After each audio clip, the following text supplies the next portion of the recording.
the early 12th century, just after the First Crusade, when Jerusalem, the holiest city, had been wrestled from Muslim control, but the land around it, known as the Latin East or Outrimer, was far from peaceful. It was a patchwork of newly established Crusader states, constantly under threat, surrounded by hostile forces, and struggling to maintain a foothold in a fiercely contested land. Think of it like a freshly baked, delicious cake left out on a picnic blanket, just begging to be swarmed by ants.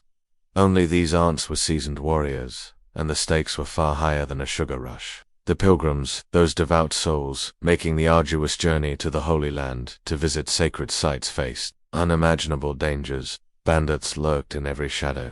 Opportunistic raiders saw them as easy prey, and the vast unforgiving landscape itself seemed to conspire against them, making safe passage a near impossibility. It was a truly perilous pilgrimage, one that often ended not in spiritual fulfillment, but in tragedy, robbery, or worse, leaving a trail of broken hopes and scattered bones across the dusty roads leading to Jerusalem. Now into this precarious scene steps a man named Hugh de Paynes, a minor French nobleman, who, along with 8 other knights, made a radical proposal that would echo through centuries. They would dedicate themselves to protecting these vulnerable pilgrims to serve as a kind of armed escort or shield against the relentless perils of the road. It wasn't about conquering new lands or amassing personal fortunes, at least not initially. Their vow was simple yet profound: to defend pilgrims, to live a life of poverty, chastity, and obedience like monks, but with swords instead of psalters, a blend of monastic piety and martial prowess that was frankly revolutionary for its time. They called themselves the poor fellow soldiers of Christ and of the Temple of Solomon, though you might know them better by their catchier, more famous moniker, the Knights Templar, a name that would soon become synonymous with both immense power and an equally immense, tragic fall. At first they were so poor, legend has it that 2 knights often shared a single horse, a rather comical image. If you picture heavily armored men trying to coordinate a charge on one nag, and this humble beginning is truly remarkable when you consider the vast wealth and influence they would later command. Historians still argue whether their initial poverty was truly so dire, or if it was a clever piece of early branding, emphasizing their humility and devotion to attract support. But whatever their exact financial state, their dedication was clear, and they received initial support from King Baldwin II of Jerusalem, who, seeing the desperate need for such a protective force, granted them quarters within the revered Temple Mount, believed to be the site of Solomon's Temple, a location that lent them immediate prestige and a sense of divine purpose. This strategic placement right in the heart of Jerusalem's spiritual and historical landscape instantly elevated their status, connecting them directly to the very foundations of Christian faith in the Holy Land, and providing a powerful symbol for their nascent order. Their initial years, however, were anything but glamorous. They were few in number, struggling to make ends meet, and largely unrecognized by the wider church, operating more as a local vigilante group with good intentions than a formal divinely sanctioned organization. They were, in essence, the original startup, operating on a shoestring budget, fueled by belief, and hoping to gain traction. A bit like that obscure indie band before they hit the big time. Their days were filled with the gritty realities of protection, patrolling dangerous roads, confronting bandits, and ensuring the safety of those who otherwise would have faced almost certain doom on their spiritual journeys. Imagine the dust, the heat, the constant vigilance, the clash of steel, the desperate pleas of those they saved. This was their daily bread, their solemn duty. They weren't just warriors, they were guardians of faith, their very existence a testament to the desperate need for order in a chaotic world. The true turning point, the moment they transitioned from a humble band of dedicated knights to a major player on the European stage, came with the Council of Troyes in 1129. This was a big deal, a real coming-out party for the Templars, orchestrated by none other than Bernard of Clairvaux, one of the most influential religious figures of the 12th century, a Cistercian abbot with a knack for persuasion and a deep belief in the Templars' mission. Bernard, a spiritual giant, saw, in the Templars, a new kind of knighthood, one that transcended the earthly pursuit of glory and embraced a higher, sacred calling, a concept he passionately articulated in his treatise De Laude Novi Militia. In praise of the new knight, he essentially became their chief marketing officer, tirelessly promoting their cause and vouching for their spiritual purity and military effectiveness to the highest echelons of the church. It was Bernard who successfully lobbied the Pope and other powerful church leaders, painting a compelling picture of these warrior monks as the true defenders of Christ's kingdom. a stark contrast to the often bloody and self-serving secular knights of the era, and what a success it was. The Council of Troyes officially recognized the order, granting them a unique rule written by Bernard himself based on the Cistercian monastic rule, but adapted for military purposes, which solidified their structure, outlined their way of life, and most importantly, formally connected them to the Pope, directly granting them an unprecedented level of independence from local bishops and kings. This papal endorsement was everything. It gave them legitimacy, a clear legal framework, and the imprimatur of God himself, setting them apart from all other military orders and ordinary knightly. The humble band of 9 now had the official backing of the most powerful institution in Europe, and with that came something even more valuable than gold: a tide of enthusiastic recruits, donations of land and money from pious benefactors across Europe, and a rapid, almost astonishing growth in their numbers and influence. Suddenly, everyone wanted a piece of the Templar action, or at least to be associated with their holy cause, and the trickle of support became a flood, laying the groundwork for an organizational powerhouse that would soon span continents. So, with the Council of Troyes in 1129, the Knights Templar truly stepped onto the world stage, moving from a small, dedicated group to an organization with official papal recognition, and this endorsement was like rocket fuel for their growth. Imagine suddenly having the ultimate seal of approval from the most powerful spiritual authority in the Western world. It meant an instant influx of cash, land, and eager young men ready to fight for God, glory, and perhaps a little adventure. This recognition wasn't just symbolic. It came with concrete benefits, like exemptions from local taxes and tithes, which meant more resources could be poured directly into their military and charitable efforts, essentially creating a self-sustaining financial engine. Suddenly, donations flooded in from across Europe, from kings and queens, nobles and commoners, all eager to contribute to the holy cause of protecting pilgrims and defending the Holy Land.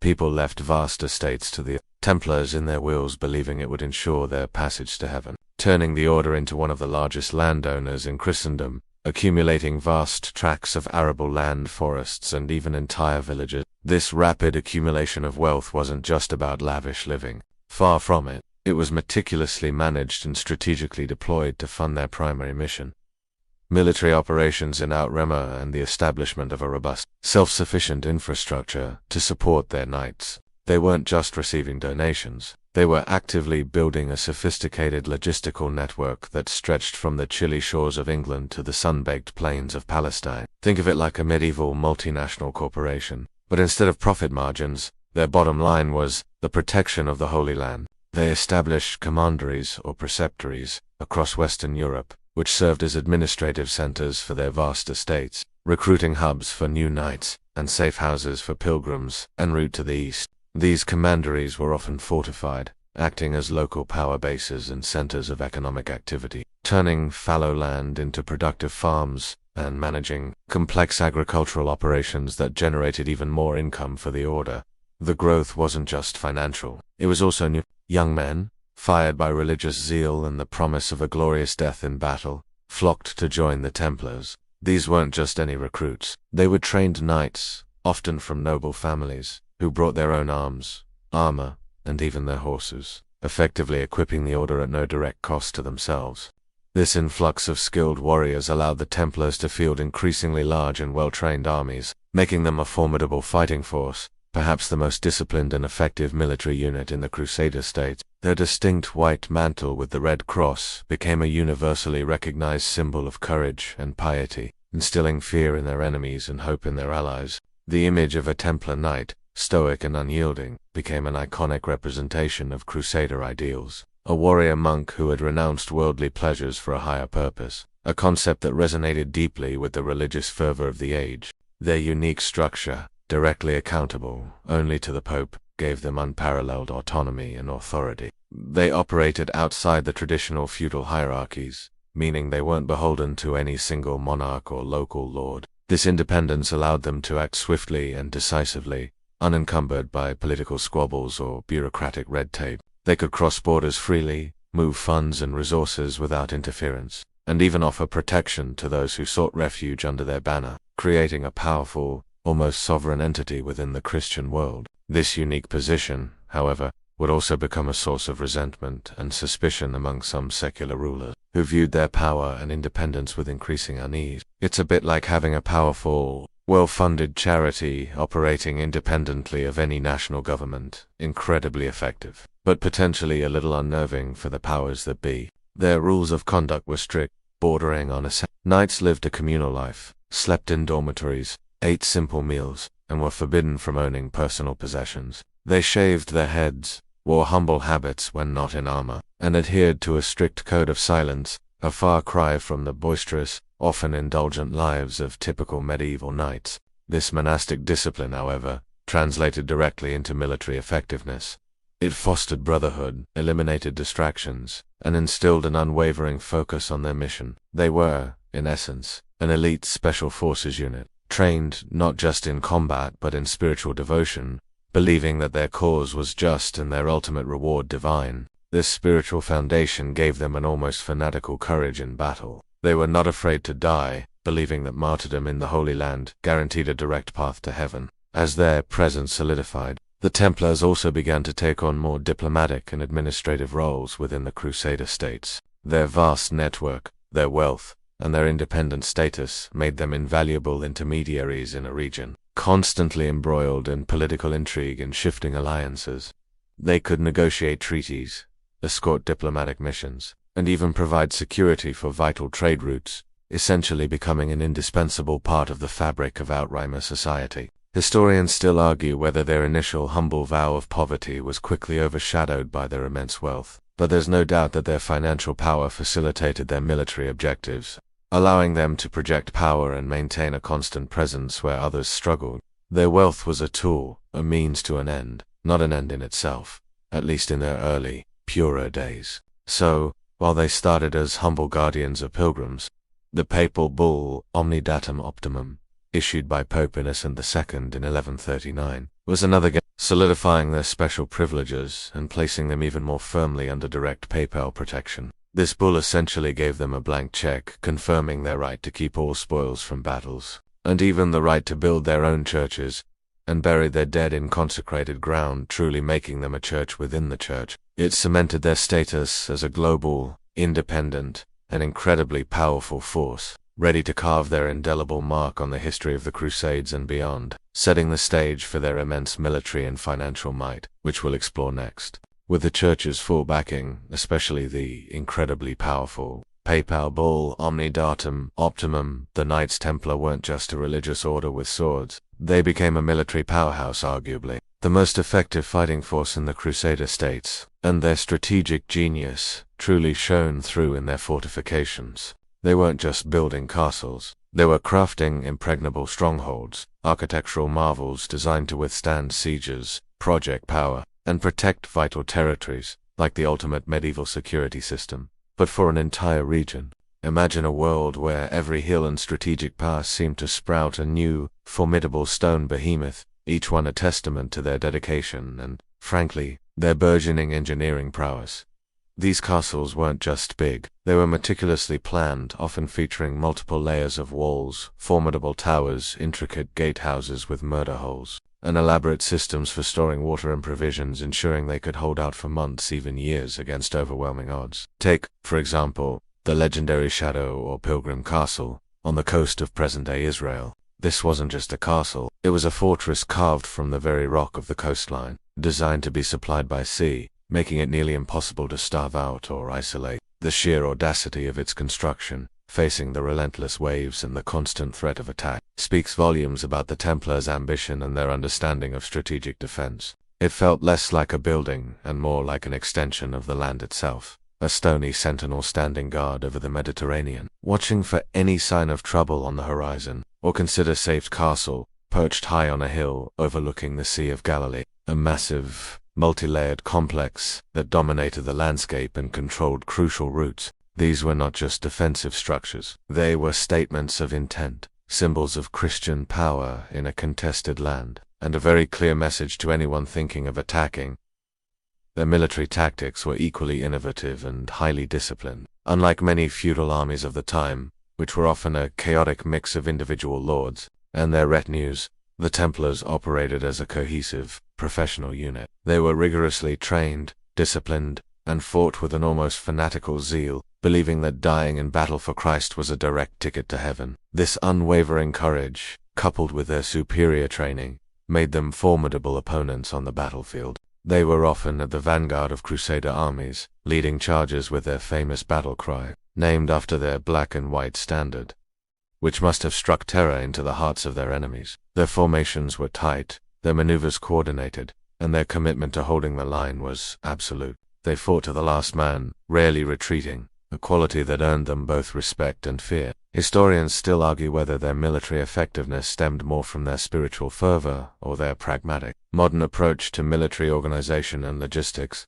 but the combination was undeniably potent. One particularly striking aspect of their military strategy was their use of heavy cavalry charges. Imagine hundreds of heavily armored knights thundering across the dusty plains, lances lowered, a white and red wave of righteous fury. This was often the decisive blow in many Crusader battles, a shock tactic designed to break enemy lines and sow panic. They were, in essence, the medieval equivalent of a tank division, an irresistible force designed to punch through any opposition. But they weren't just brute force. They were also masters of adaptation, learning from their enemies and developing. They understood the importance of intelligence gathering, reconnaissance, and logistical support, ensuring their forces were well supplied and informed. Beyond the grand castles, the Templars also maintained a vast network of smaller fortifications and fortified hospices along pilgrimage routes, creating a protective umbrella for travelers and an early warning system against incursions. These smaller outposts were vital for maintaining control over the countryside, providing safe havens and enabling rapid responses to threats. It was like having a vast, interconnected web of security cameras and rapid response teams, ensuring that no threat went unnoticed and no pilgrim was left undefended.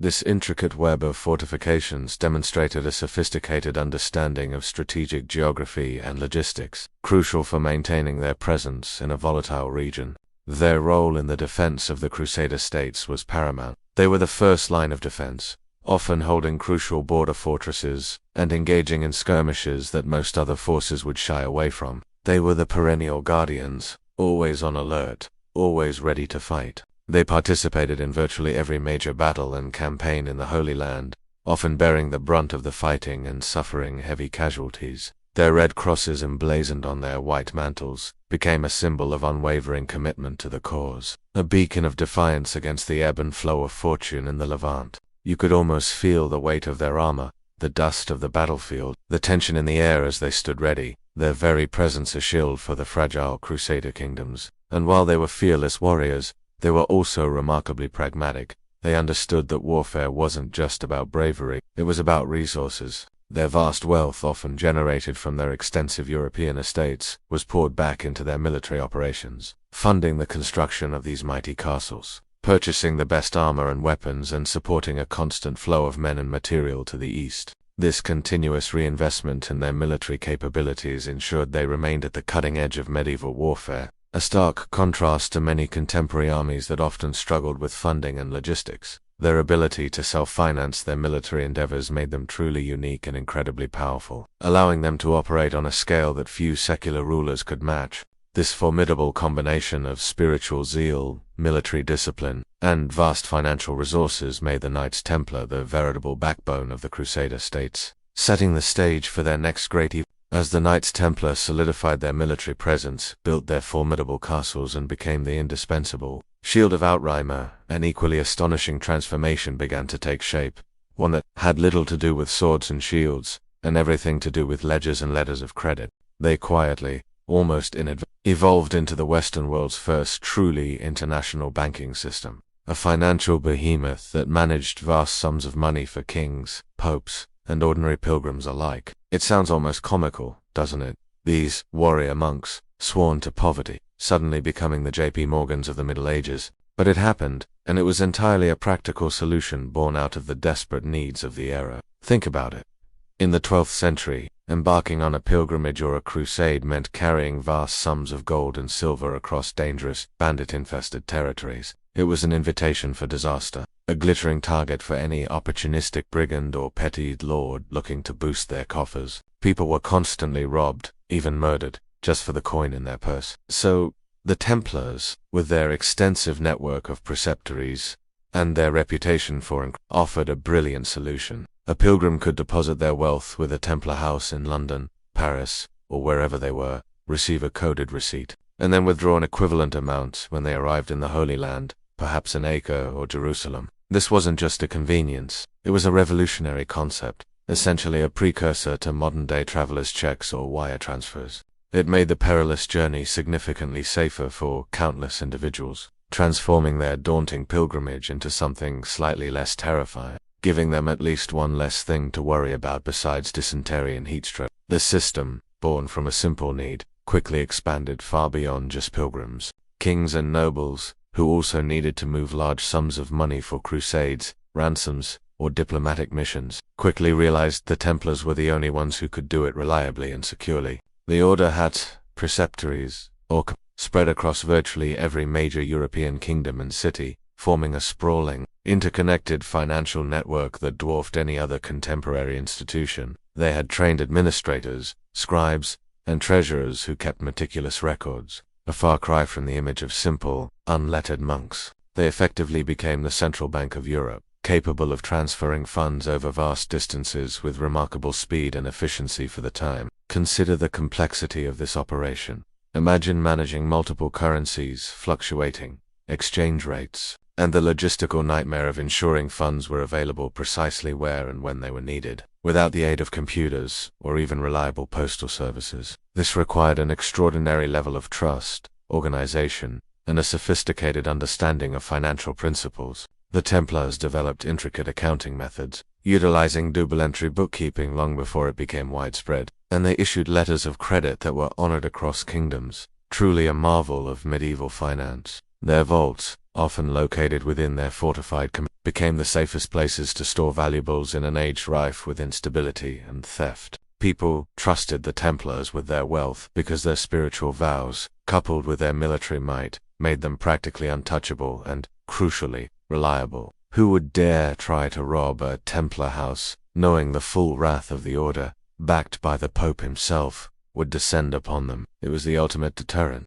Their financial services extended beyond simple deposits and transfers. They acted as moneylenders, providing loans to cash-strapped monarchs and nobles, often with security in the form of lands or jewels. They managed royal treasuries, collected taxes, and even served as financial advisors to kings, including the French monarch, who essentially used the Paris Temple as his personal bank. King Philip IV, the very king who would eventually orchestrate their downfall, was deeply indebted to them, a fact that certainly fueled his later machinations. They were also involved in property management, administering vast estates, and even acting as executors of wills, further cementing their role in the economic life of Europe. It was a dizzying array of financial activities that would make a modern investment banker blush.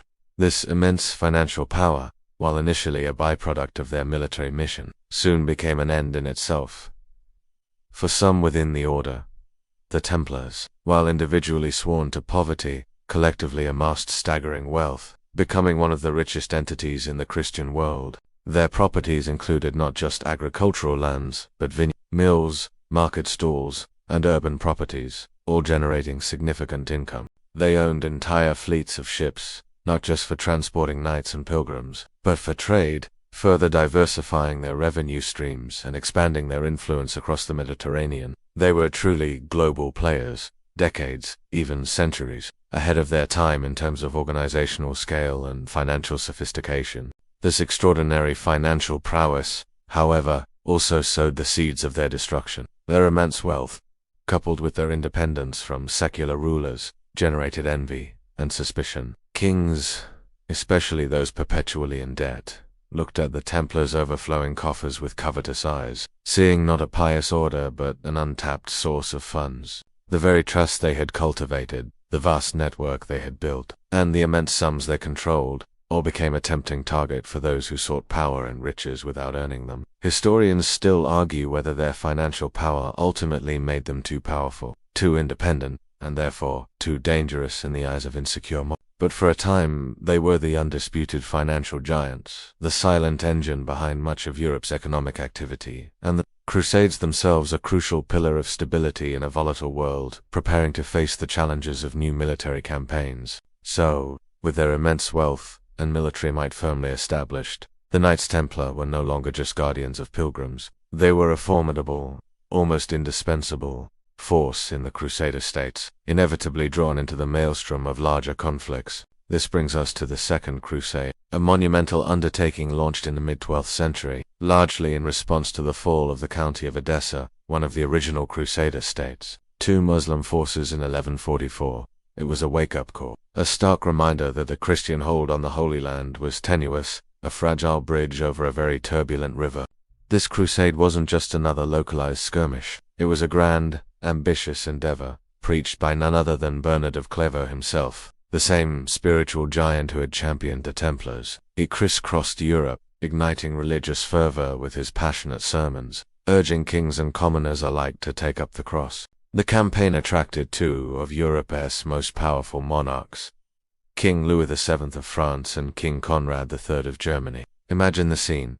Vast armies, banners unfold, trumpets blaring, setting off from the heart of Europe, all aimed at the distant, sun-scorched lands of the East. It was an undertaking of epic proportions, a true clash of civilizations, and everyone had high hopes for its success. The Templars, by this point, were a well-oiled machine, veterans of countless battles and skirmishes in the Levant. They were the natural choice to act as guides, advisors, and fighting vanguard for these incoming European armies, who, frankly, were often unprepared for the harsh realities of warfare in the Middle East. You see, European knights were used to temperate climates and well-watered lands. The arid, unforgiving terrain of Anatolia and Syria was a brutal shock, leading to widespread suffering, disease, and desertion. It was like sending a football team to play a match in the desert without any water bottles or sunscreen, then expecting them to win. The Templars, however, knew the terrain,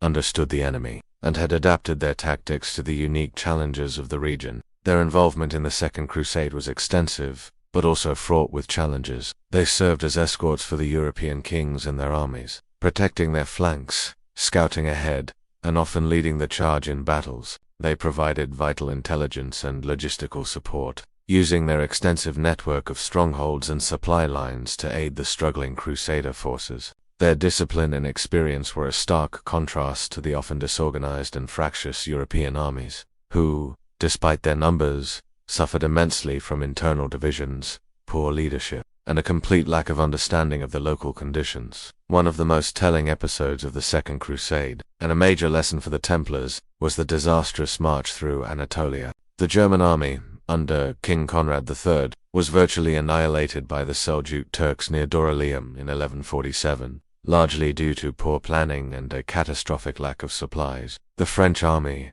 under Louis VII, fared only slightly better, constantly harried and ambushed. The Templars, acting as the rearguard, often found themselves fighting desperate rearguard actions, saving what remained of the Crusader forces from complete annihilation. They essentially became the mop-up crew, doing their best to salvage a terrible situation, which must have been incredibly frustrating. The ultimate failure of the Second Crusade, however, wasn't just about military blunders. It highlighted a fundamental disconnect between the European grand designs and the gritty realities on the ground in out. The European leaders arrived with their own agendas, often clashing with the established Crusader nobility, and their decisions were often based on incomplete information or outright folly. The most infamous example of this folly was the decision to besiege Damascus in 1148. Damascus was, at the time, a crucial Muslim ally against Nur-ad-Din, the powerful ruler of Aleppo and Mosul, and attacking it made absolutely no strategic sense. It was a classic example of snatching defeat from the jaws of, well, not victory,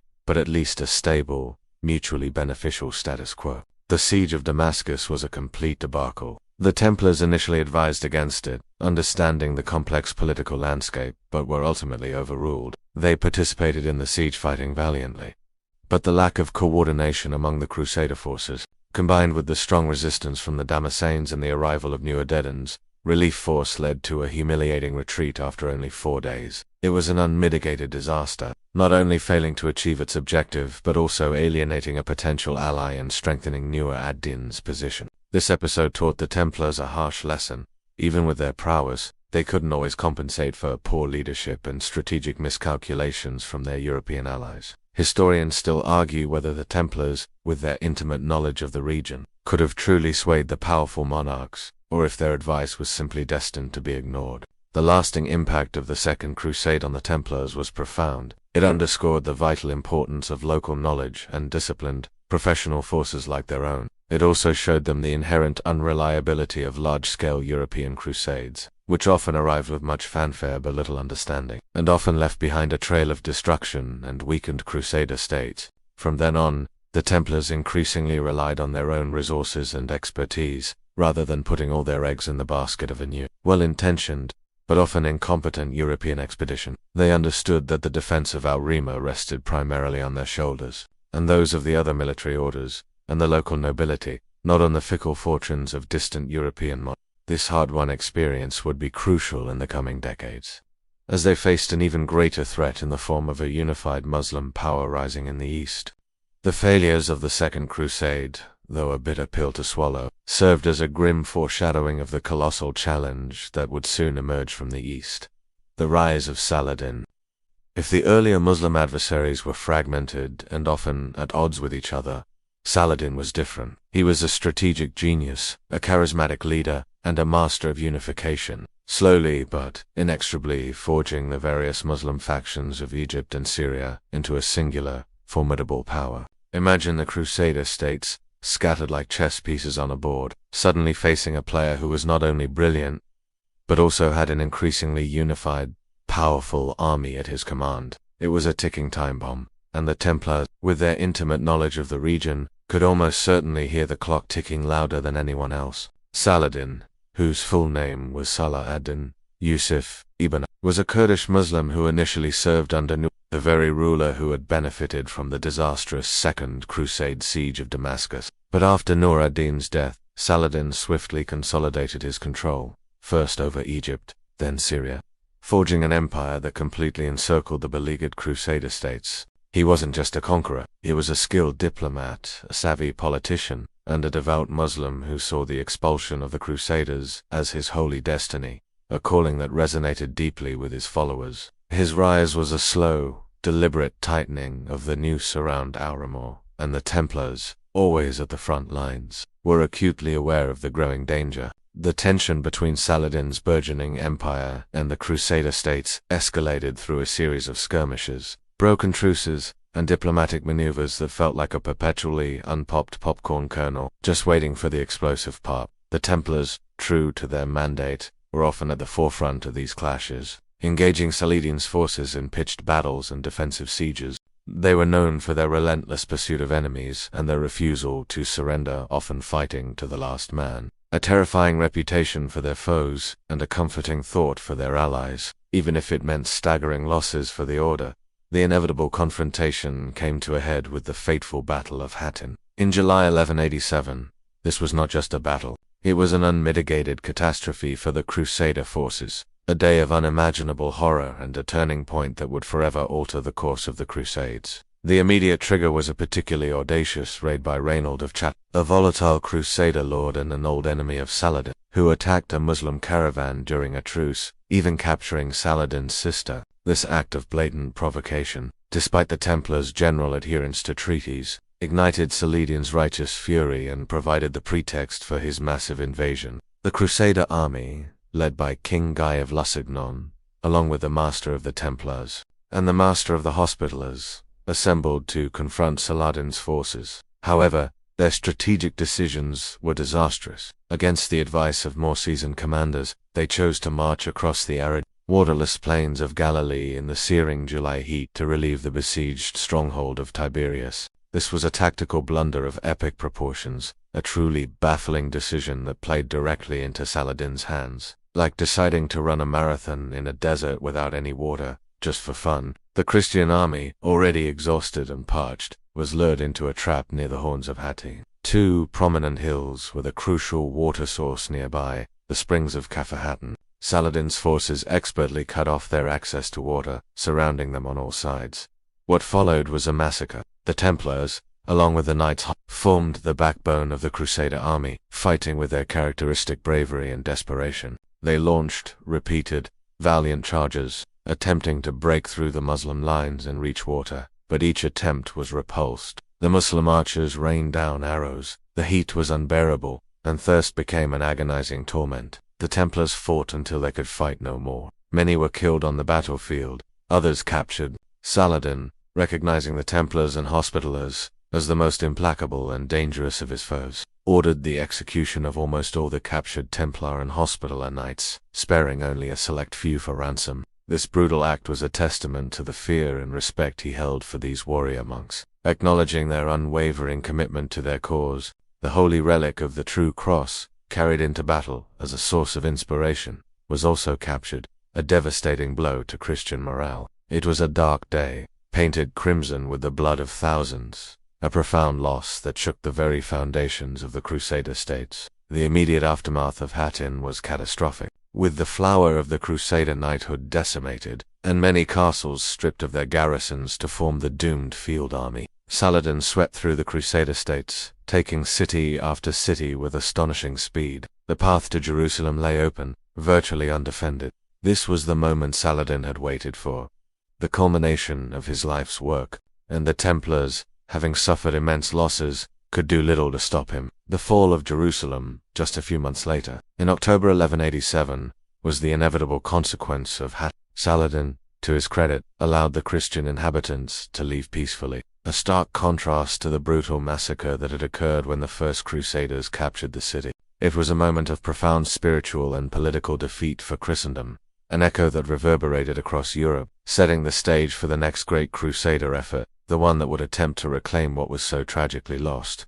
The devastating loss at the Battle of Hattin and the subsequent fall of Jerusalem in 1187 sent shockwaves across Europe, igniting a fervent desire for revenge and reclamation, paving the way for the Third Crusade. Imagine the collective gasp of horror, the outrage, the calls for holy vengeance echoing from every pulpit and castle hall. It was a crisis of monumental proportions for Christendom, a spiritual and political blow that demanded an immediate, overwhelming response.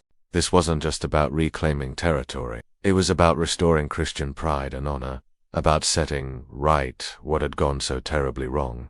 This crusade was different. Unlike previous expeditions, it attracted the most powerful monarchs of Europe, a veritable who's who of medieval royalty, eager to prove their piety and secure their legacy. We're talking about Frederick I Barbarossa, the Holy Roman Emperor, Philip II, Augustus, the King of France, and, perhaps most famously, Richard I, the Lionheart, King of England. It was like assembling a medieval suite, each with their own distinct personality and agenda, but united, at least in theory, by the common goal of retaking Jerusalem. This time, surely, with such formidable leadership, success was guaranteed, right? Well, history, as it often does, had other plans, reminding us that even the most impressive lineups can hit a few sour notes. The Knights Templar, despite having been decimated at Hattin, losing hundreds of their finest knights, and their Grand Master Gerard de Riedfort, were still very much alive and kicking, though perhaps a little less vigorously. They quickly regrouped,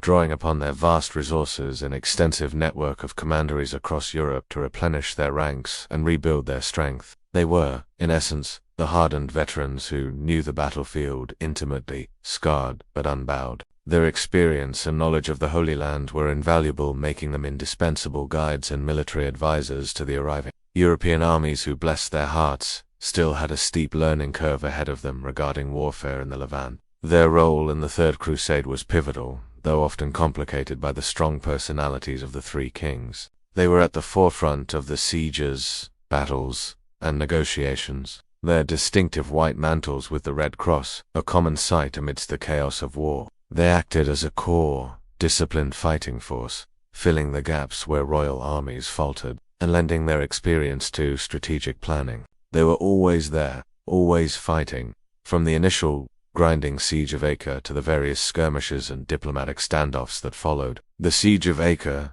which lasted from 1189 to 1191, was a truly monumental undertaking, a prolonged, brutal struggle that consumed years and countless lives. It was less a siege and more a continuous, sprawling battle, a medieval meat grinder that pitted Crusader forces, including the newly arrived European armies, against Saladin's determined defenders. The Templars played a crucial role throughout, often manning key sections of the siege lines, launching desperate assaults on the city walls, and defending against Saladin's relief efforts. Imagine the constant din of trebuchets, the shouts of battle, the stench of death, and the grinding frustration of a siege that seemed to go on forever. It was a test of endurance, willpower, and sheer stubbornness, and the Templars were nothing if not stubborn. Their relationship with Richard the Lionheart was particularly fascinating and complex. Richard, a brilliant military commander, recognized the Templars' tactical prowess and often relied on them as his elite shock troops. They fought bravely under his command,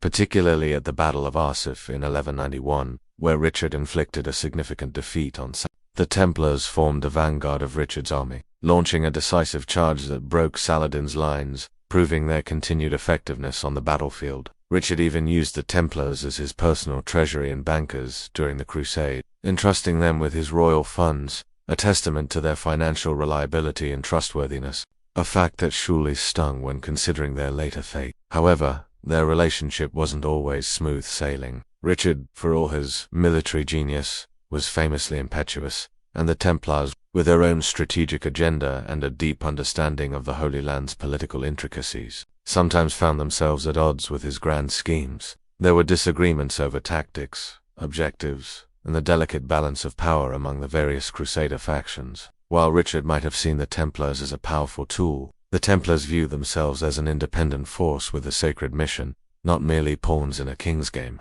This underlying tension, a subtle dance between cooperation and independence, would characterize many of their dealings with secular rulers. Despite their heroic efforts and Richard's military brilliance, the Third Crusade ultimately failed to retake Jerusalem. While it achieved significant victories, notably the capture of Acre and the re-establishment of a coastal Crusader kingdom centered around it, a combination of factors including the exhaustion of the Crusader forces' internal disputes among the kings and Saladin's resilient defense, prevented them from reaching their ultimate goal. Richard eventually negotiated a truce with Saladin, allowing Christian pilgrims access to Jerusalem but leaving the city under Muslim control. This outcome was a bitter disappointment for the Templars, who had dedicated their lives to the city's protection and reclamation. It was a stark reminder that even with the combined might of Europe's greatest monarchs, the Holy Land remained a stubbornly difficult prize to grasp. The long, drawn-out conflict, the constant attrition, and the strategic compromises would force the Templars to rethink their approach,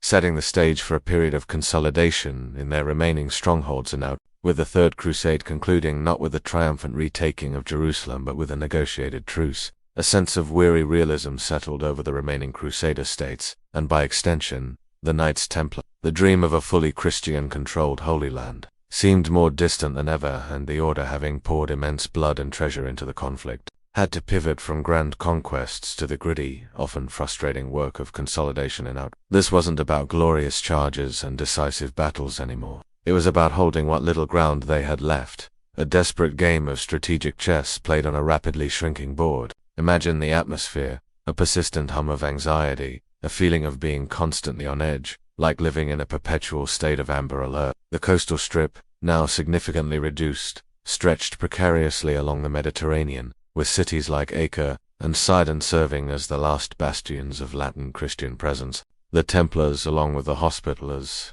and the Teutonic Knights, became the primary defenders of these fragile enclaves, the last line of defense against a resurgent Muslim power under the Ayyubids, Saladins. They were, in essence, the permanent security detail for a very vulnerable VIP, constantly scanning the horizon for trouble. Their strategy shifted from offensive operations to defensive resilience.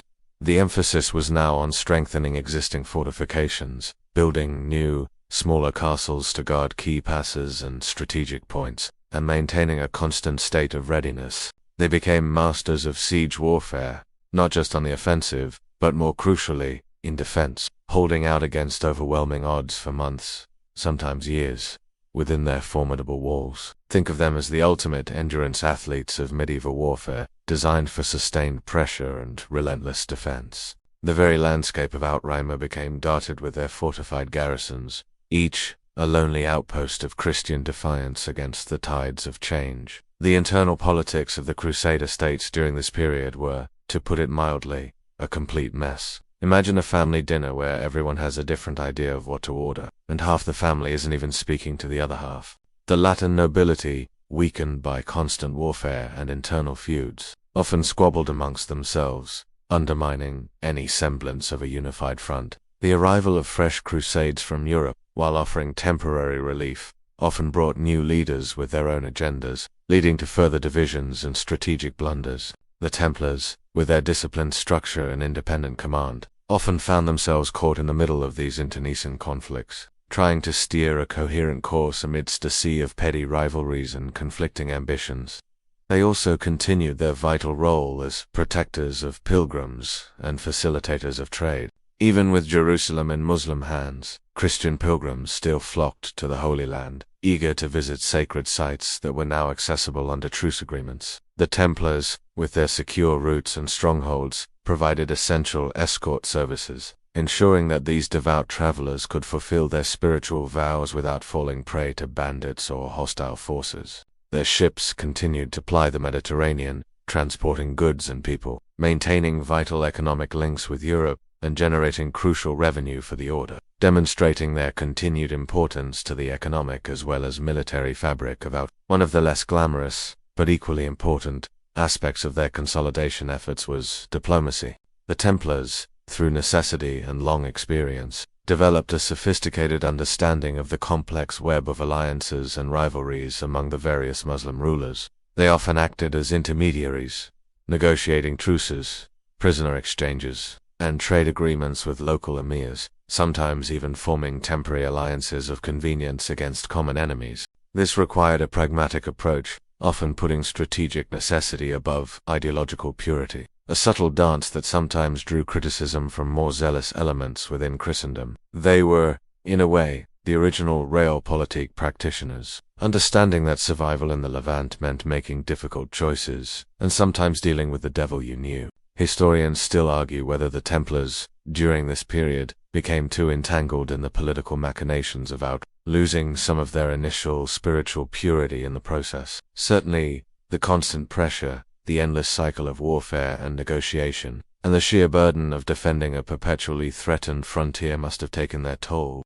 Their vast wealth, while indispensable for their operations, also made them targets of envy and suspicion, both from their Christian allies and their Muslim adversaries. It's almost like everyone wanted a piece of the Templar pie, or at least to know what secret ingredient made it so powerful. The Templars faced not just external enemies, but also the internal challenge of maintaining morale and discipline amidst a seemingly endless war of attrition. They were constantly recruiting, training new knights, and reinforcing their garrisons, a never-ending cycle of maintaining strength against overwhelming odds. The white mantle with the red cross remained a symbol of hope and resistance, but the men beneath it carried the heavy weight of a sacred trust, constantly aware that the survival of the Latin East rested heavily on their shoulders. As the 13th century unfolded, the situation in Outrima grew increasingly desperate. New crusades from Europe were launched, often with grand ambitions but ultimately achieving little, a repeating cycle of hope and disappointment. The 5th, 6th, 7th,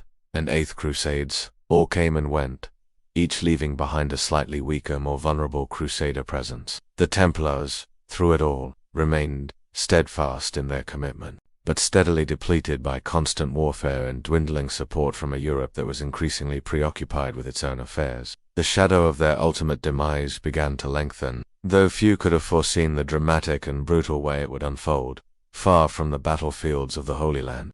As the 13th century wore on, the Knights Templar, despite their unwavering commitment to defending the shrinking Crusader states, found themselves caught in an increasingly tangled web of internal tensions and rivalries, not just with external enemies, but with their supposed allies. Imagine being on the front lines, fighting tooth and nail against a common foe, only to find yourself constantly looking over your shoulder at those who are supposed to be standing beside you. It was a recipe for disaster, a slow-burning fire that chipped away at the cohesion of the Christian presence, making their already precarious position even more untenable. The most prominent and often bitter rivalry was with their spiritual cousins, the Knights Hospitaller of St. John, another powerful military order dedicated to similar goals. While both orders were ostensibly fighting for Christendom, their relationship was more often characterized by intense competition than by harmonious cooperation. Think of them as two highly successful, but fiercely competitive corporate rivals, both vying for market share only. Their market share was strategic castles,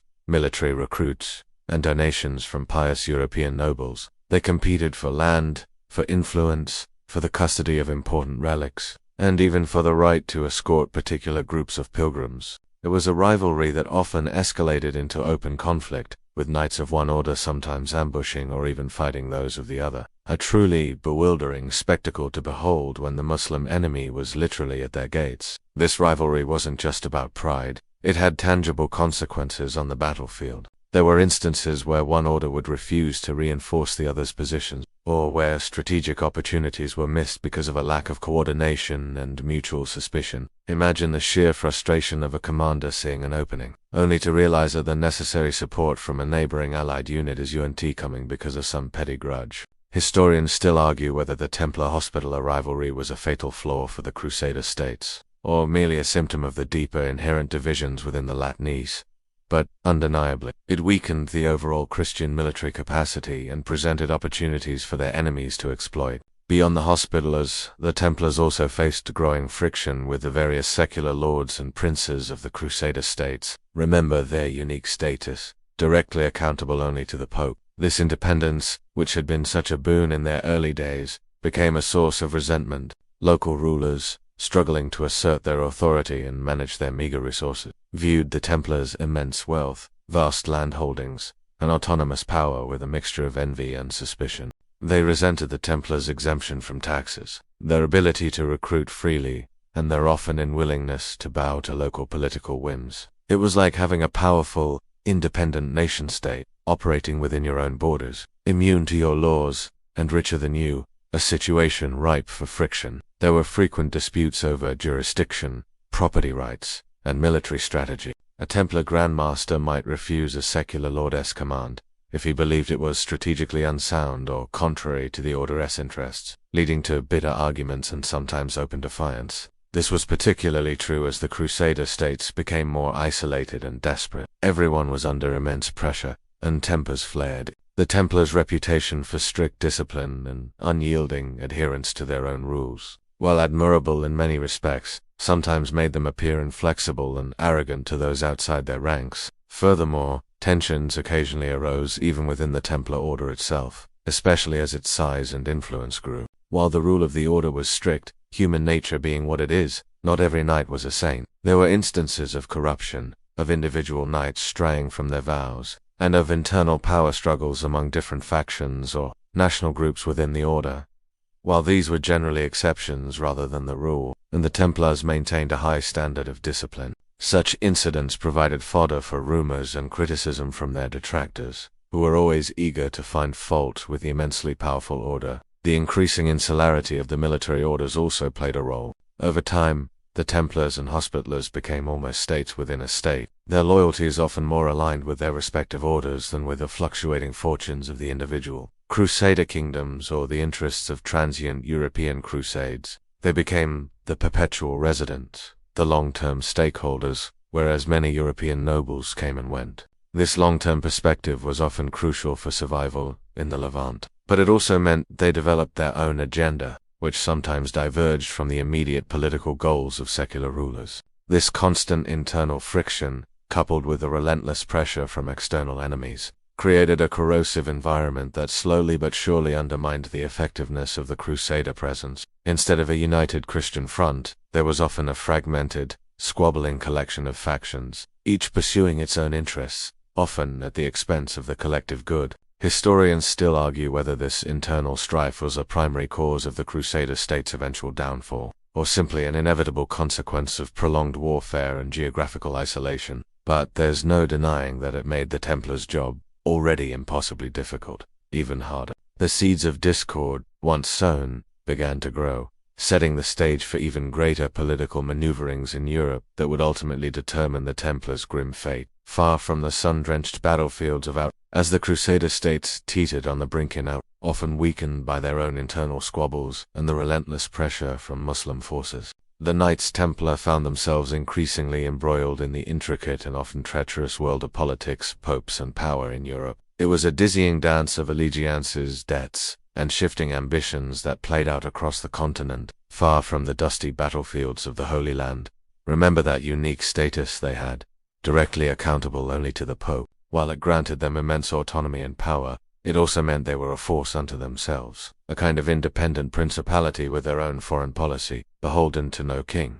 And this, as you can imagine, rubbed many monarchs the wrong way. Their vast financial network, which had been such an asset for facilitating crusades and managing pilgrim funds, now made them indispensable, yet simultaneously dangerous to European monarchs. Kings, perpetually short on cash for their wars and lavish courts, increasingly turned to the Templars as their bankers. They borrowed heavily, often against future tax revenues or crown lands, putting them deeply in debt to the order. King Louis IX of France, a truly pious monarch and a major patron of the Crusades, frequently used the Templars as his treasury and financial agents. He trusted them implicitly, knowing their integrity and efficiency were unparalleled. But even for a saintly king, such reliance on an independent, immensely wealthy entity could breed a subtle undercurrent of resentment. It's like owing your rich aunt a fortune. You appreciate the help, but also wish you didn't need it quite so much.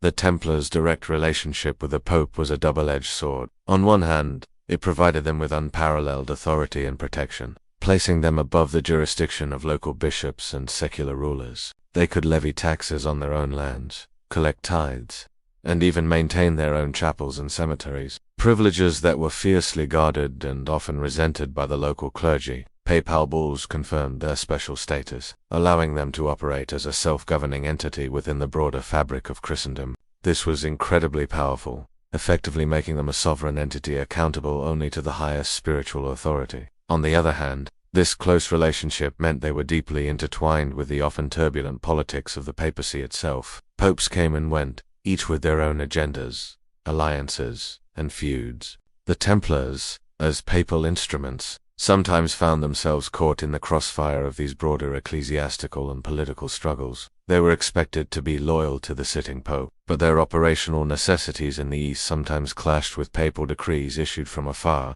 leading to awkward situations and difficult choices. Their influence extended far beyond mere finance. They became influential advisors to kings and popes, their grand masters often present at major councils and royal courts, offering their unique perspective on affairs in the East and their military expertise. They were, in a sense, the medieval equivalent of a think tank combined with a private security firm, providing both strategic advice and boots on the ground. Their political savvy was honed by decades of dealing with complex multicultural dynamics and making them shrewd negotiators and diplomats in the intricate game of European power politics. However, as the 13th century progressed, and the Crusader states grew increasingly desperate, the European focus began to shift. The initial fervor for crusading waned, replaced by internal European conflicts, dynastic struggles, and the burgeoning power of national monarchies. Kings like Philip IV of France, who would play a central role in the Templars' downfall, were less interested in abstract notions of holy war and more concerned with consolidating their own power, centralizing control, and filling their royal treasuries. To such a monarchs, the Templars, with their immense wealth, their independent status, and their sprawling international network, looked less like pious crusaders and more like an inconvenient, immensely rich state within a state, a potential rival for power and a tantalizing source of untapped funds. The Templars' commitment to the Holy Land also meant they often resisted calls to use their resources for European conflicts, further annoying monarchs who saw their wealth as a national asset. When Acre, the last major Crusader stronghold, was gravely threatened, the Templars were focused on its defense, while European kings were busy fighting each other. This created a growing disconnect between the Order's primary mission and the shifting priorities of their European patrons, a slow-motion unraveling of alliances that would prove fatal. This period saw the Templars at the zenith of their power and influence in Europe, yet also at their most vulnerable. Their very success, their wealth, and their independence became a target. The whispered campaign against them, which would later explode into full-blown accusations, began to gather momentum. People, especially those who resented their power or owed them money, started to look for reasons to dislike them. Tales of their secret rights, their immense wealth, and their perceived arrogance began to circulate, fueled by envy and fear. Historians still argue whether these early whispers were just standard medieval gossip or part of a more concerted, early campaign to undermine them. But as the Crusader dream faded, and the Templars' utility as defenders of Outremer seemed less pressing to European rulers, their immense wealth and unique status made them an increasingly attractive target for those seeking to consolidate their own power and fill their empty coffers, setting the stage for the dramatic, violent end of the Crusader presence in the Holy Land. The final agonizing chapters of the Crusader presence in the Holy Land culminated in the tragic loss of Acre in 1291, an event that effectively marked the end of Christian rule in Outremer and forced the Knights Templar, along with the other military orders, to face a grim new reality. They no longer had a permanent base in the land they had sworn to defend. Imagine being a seasoned warrior, your entire purpose defined by defending a specific place, only for that place to fall, leaving you adrift, your very identity seemingly dissolving with the last crumbling stones of the city walls. It was a shattering defeat, not just geographically, but spiritually and psychologically, for those who had dedicated their lives to the cause. Acre, known as the Key to Palestine, was the last major Crusader stronghold, a bustling port city, and the effective capital of the remnant Latin kingdom of Jerusalem. It was a melting pot of cultures, a hub of trade, and a place where European pilgrims and merchants rubbed shoulders with seasoned warriors and diplomatic envoys. But it was also a city under constant threat, a bastion surrounded by a sea of increasingly unified and powerful Mamluk forces from Egypt, led by the formidable Sultan. The Mamluks, remember, were a powerful, highly disciplined military class themselves, who had by this point completely eclipsed the Saladin's dynasty and were determined to expel the last vestiges of Crusader presence. The siege of Acre in 1291 was a brutal, drawn-out affair, a grinding war of attrition that showcased the desperate courage of the defenders and the overwhelming might of the Mamluk attackers. The Mamluk army was enormous, fielding tens of thousands of soldiers, a vast array of siege engines, and a seemingly endless supply of resources.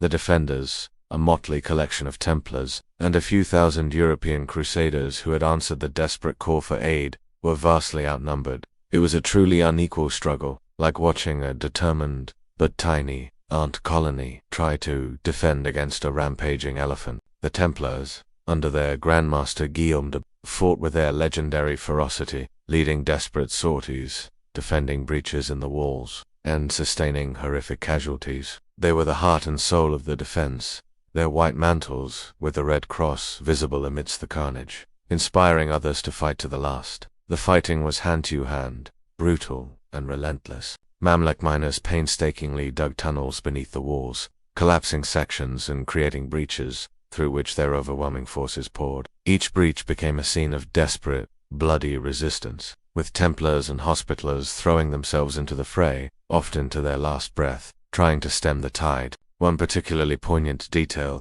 perhaps a little morbid for bedtime, but historically crucial, is that the Mamluks specifically targeted the main gate of the Templar quarter, knowing that if they could break through there, the city would fall. And break through they did. When the city's outer walls were finally breached, the surviving Templars retreated to their formidable fortress within Acre, a massive, heavily fortified complex that stood as a last bastion. This was their ultimate redoubt, a final, desperate stand. For days, the Templar fortress held out, even as the rest of Acre fell into Mamluk hands. The Mamluks, furious at their stubborn resistance, offered terms of surrender, promising safe passage for the remaining Templars and civilians sheltering within. However, when a group of Mamluk soldiers entered the fortress, they began to molest the women and children, a heinous act that shattered any pretense of honorable surrender. The Templars, enraged, responded with righteous fury, driving the Mamluks out and securing the gates, essentially choosing to fight to the death rather than allow such atrocities. The Mamluk Sultan, infuriated by this defiance, ordered a final, overwhelming assault. The Templar fortress, riddled with tunnels from the Mamluk sappers, eventually collapsed under the weight of the continuous assaults, and the undermining of its foundations, burying many of the last defenders beneath its rubble. The few who survived the collapse, including the last remnant of the Templar garrison, were either killed or captured. Grandmaster Guillaume de Buju himself was mortally wounded during the final desperate fighting, a grim symbol of the end of an era. The fall of Acre was a bloody, decisive defeat, extinguishing the flickering flame of the Crusader states after nearly 2 centuries. With the loss of Acre, the Templars, along with the retreated to their remaining island strongholds in the Mediterranean, primarily Cyprus. This was not a strategic retreat, it was an evacuation, a desperate scramble to salvage what they could from the wreckage of their centuries-long presence in the Holy Land. Once so clear, the defense of Jerusalem and pilgrims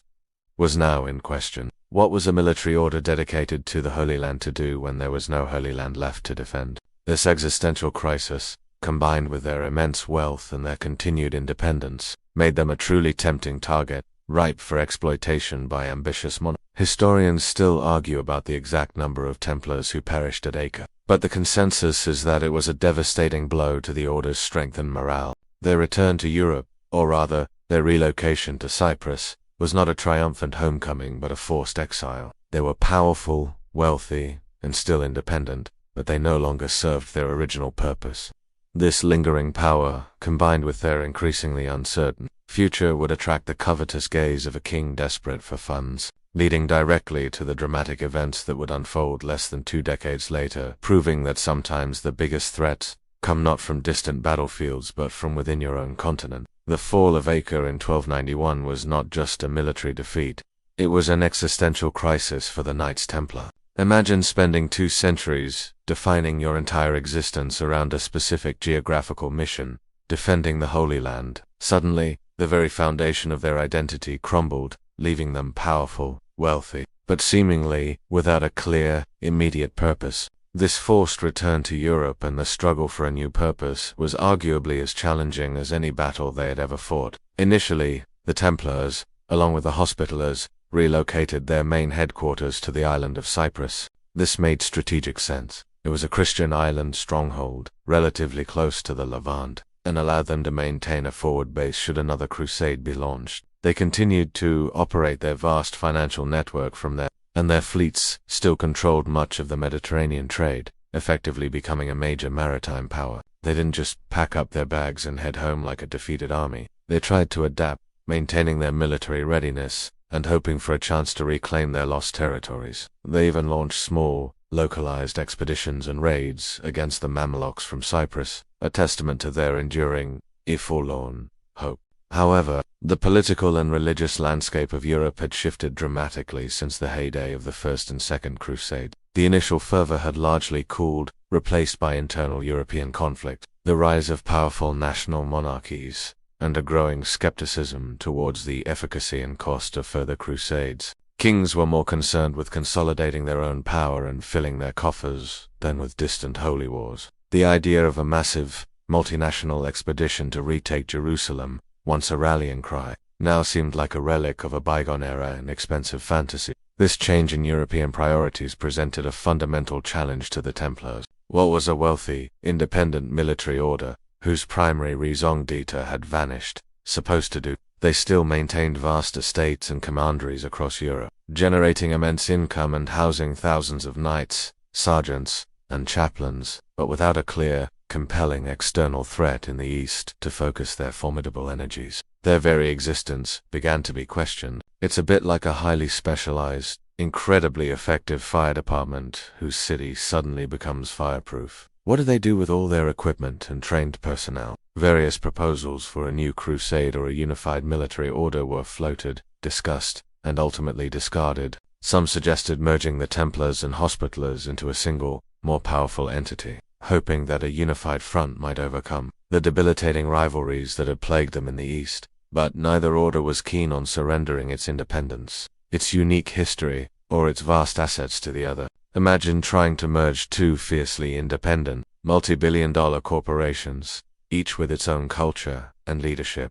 It was a non-starter. Both Grand Masters Jacques de Melay for the Templars and Fawkes de Villeret for the resisted such proposals, fiercely protecting their orders. The Templars also attempted to redefine their role. They continued their banking activities, which remained incredibly profitable and essential for European commerce. They continued to manage their vast agricultural estates, contributing significantly to local economies. Some scholars even suggest they engaged in more esoteric pursuits, preserving knowledge or developing advanced technology, though such claims lean heavily into the realm of legend rather than documented fact. But none of these activities, however practical or profitable, could fully replace the moral authority and prestige derived from being the direct defenders of Christ's tomb. This period of uncertainty and re-evaluation made them increasingly vulnerable. Their immense wealth, once a source of strength, now made them a tantalizing target. Their independence, once protected by papal authority and a clear mission, now seemed like an anomaly,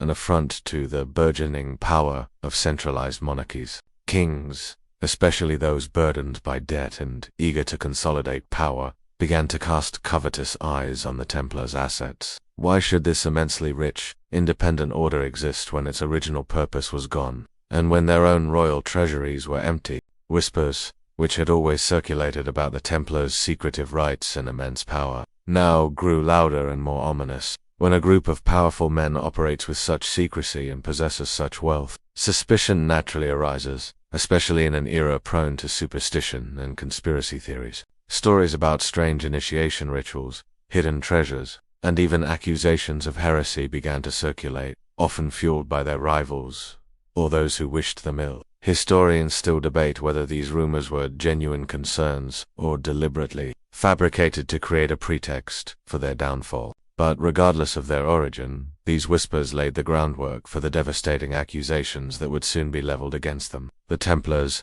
perhaps too confident in their papal protection and their long history of service to Christendom, seemed largely oblivious to the storm clouds gathering on the horizon.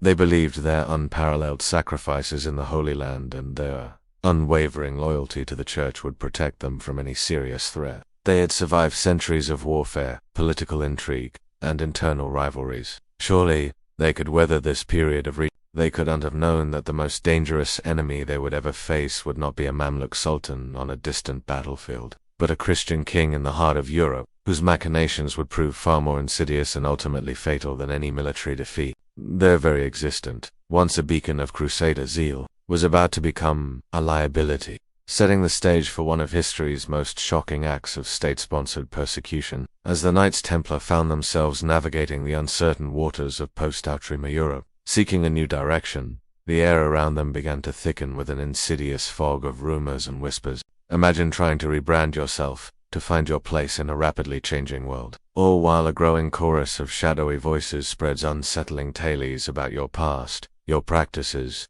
and your immense wealth.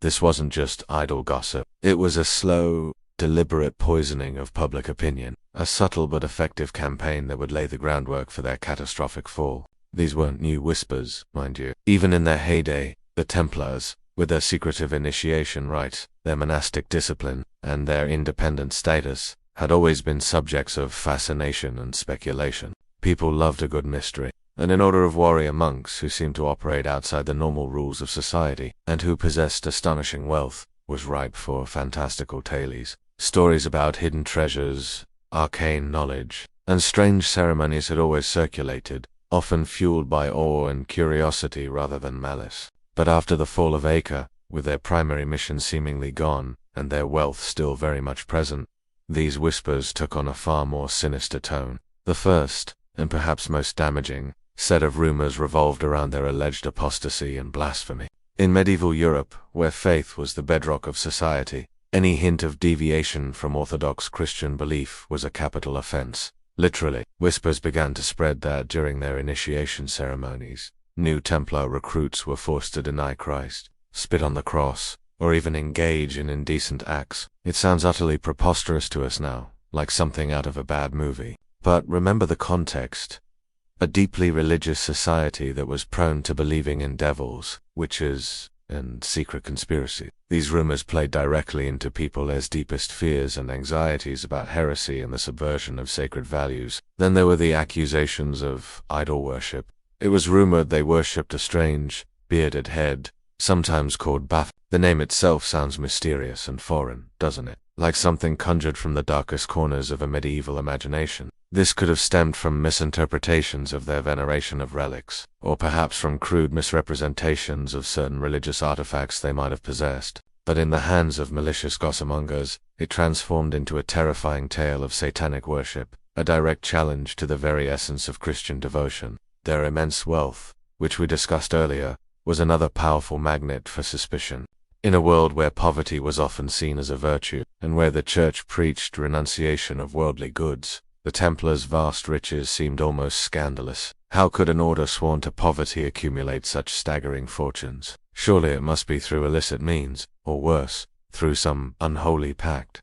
This resentment, particularly from nobles and commoners alike who struggled with poverty, was fertile ground for accusations of avarice, usury, and a general abandonment of their spiritual vows. It fueled the perception that they were no longer pious warrior monks, but greedy bankers cloaked in sacred robes. Their secrecy, once a practical necessity for a military order operating in a hostile land, now became a liability, because their internal affairs were largely hidden from public view. And because their command structure was so centralized and independent, it was easy for critics to imagine all sorts of dark deeds occurring behind closed doors.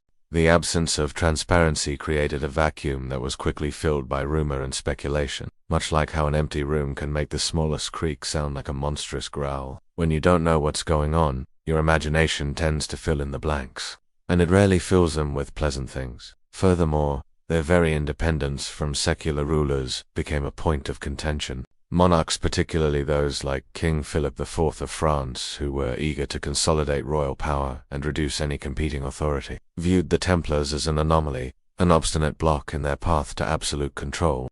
Such kings wouldn't necessarily start rumors, but they certainly wouldn't do anything to stop them. In fact, they might subtly encourage them, recognizing how public distrust could serve their own political ends. If the people already believed the Templars were shady, it would be much easier to justify taking action against them later. The Templars themselves, perhaps due to their ingrained secrecy or perhaps a touch of arrogance born from centuries of power, did little to dispel these growing rumors. They rarely engaged in public relations or tried to explain their practices to the common folk. They likely believed their long history of service to God, and Christendom would speak for itself, that their reputation was unassailable. This silence, however, only served to deepen the mystery and allow the malicious whispers to fester and grow, transforming mere speculation into what many would soon believe were undeniable truths. These whispers, subtle at first, began to build into a crescendo of suspicion and fear, forming a dangerous psychological climate across Europe. They laid the crucial groundwork, creating a public mood where the unthinkable could suddenly seem plausible, no matter how outlandish, could find receptive ears. This insidious campaign of character assassination, combined with the desperate financial needs and ruthless ambition of one particular king, would soon coalesce into a thunderclap that would shake the foundations of medieval Europe, signaling the Templars' final, tragic chapter. The stage was set for their swift and brutal downfall, proving that even the strongest can be felled by a concerted campaign of disinformation and the calculated machinations of power. The insidious whispers about the Knights Templar, festering in the European imagination, found their most eager and dangerous audience in King Philip IV of France, often known as Philip the Fair. This wasn't just a king looking for a quick buck. Philip was a monarch obsessed with power, centralization, and, crucially, solvency. His reign was characterized by relentless efforts to consolidate royal authority, often at the expense of powerful feudal lords, the church, and, as it turned out, enormously wealthy religious orders. He was, in essence, a medieval CEO determined to streamline his kingdom's finances and crush any potential rival. And he saw the Templars, with their independent wealth and direct papal allegiance, as a glaring obstacle to his grand vision. Philip's primary motivation was, quite simply, money. He was perpetually, chronically, in debt. Imagine running a country, funding multiple wars against England, against Flanders, and various other conflicts, and maintaining a lavish court, all without a stable, modern tax system. It was an endless scramble for funds. He had already resorted to debasing the currency, persecuting Jews and seizing their assets, and taxing the clergy to the point of outrage. And yet his treasury remained stubbornly empty. He was desperate, and a desperate king is a dangerous king, especially when he casts his gaze upon an organization whose vaults were rumored to be overflowing. The Templars, ironically, were not just wealthy. They were Philip's bankers. The Paris Temple, their main headquarters in France, served as the royal treasury, a massive, impregnable fortress-like compound where Philip kept his crown jewels, his tax revenues, and, perhaps most tellingly, a running tally of his astronomical debts to the order. He owed them a fortune, a sum so vast it likely dwarfed his annual income. Picture this. You owe your bank so much money that you start thinking, wouldn't it be easier if the bank just disappeared? That, essentially, was the terrifying calculation Philip began to make. His designs on the Templars were not a sudden, impulsive whim. They were part of a calculated, ruthless strategy. He couldn't simply seize their assets. The Templars were under direct papal protection, and any direct attack would incur the wrath of the Church, a power even Philip was wary of provoking. No, he needed a pretext, a justification so compelling, so horrifying, that it would force the Pope's hand and sway public opinion. This is where those earlier whispers and rumors about heresy, idolatry, and blasphemy became incredibly useful. Philip began to systematically gather information, or rather, fabricate it. He employed agents, most notably, a ruthless and brilliant jurist, who was fiercely loyal to the king and utterly devoid of scruples. Nogaret was a master of legal manipulation and political maneuvering, the kind of person you definitely wouldn't want on the opposing side of an argument, especially if that argument involved your life and liberty. He orchestrated the infamous Anagni outrage, where Pope Boniface VIII was publicly humiliated and assaulted, demonstrating Philip's willingness to go to extreme lengths to assert his will over the papacy. With Boniface gone and a new, more pliable Pope, Clement V, installed under French influence, Philip's path became clearer. The king's strategy was chillingly simple. Accuse the Templars of heresy. Heresy was the ultimate crime in medieval society, punishable by burning at the stake and the confiscation of all property. More importantly, those convicted of heresy lost all papal protection. If the Templars could be branded as heretics, their immense wealth, currently protected by the Church, would become legitimate spoil for the crown. It was a perfect storm. Desperate royal finances, a king with a track record of ruthlessness, a legal mastermind willing to do his dirty work, and pre-existing public anxieties about the Templars' secrets and wealth. Philip carefully cultivated his narrative, collecting evidence from disgruntled former Templars, or those with grudges against the order, often under torture or the promise of reward. He disseminated these tales, allowing the rumors to solidify into what appeared to be genuine, damning accusations. He began to apply subtle, and not so subtle, pressure on Pope Clement V, who had relocated the papacy to Avignon, effectively placing him under the shadow of French royal power. Clement, a weak and indecisive pontiff, was caught between his duty to protect a holy order and his overwhelming fear of Philip's wrath. The stage was now meticulously set. Philip had built his case, crafted his narrative, and softened up his primary target. The Pope. He had identified the Templars as the perfect scapegoat for his financial woes, and a convenient obstacle to his absolute power. What happened next was not a spontaneous uprising or a justified legal proceeding, but a meticulously planned, state-sponsored ambush, designed for maximum shock and minimal resistance. The net was tightening around the Knights Templar, and they, perhaps in their long history of facing down external threats, failed to recognize the true, insidious nature of the danger that now came from within the very heart of Christian Europe, orchestrated by the man who owed them everything.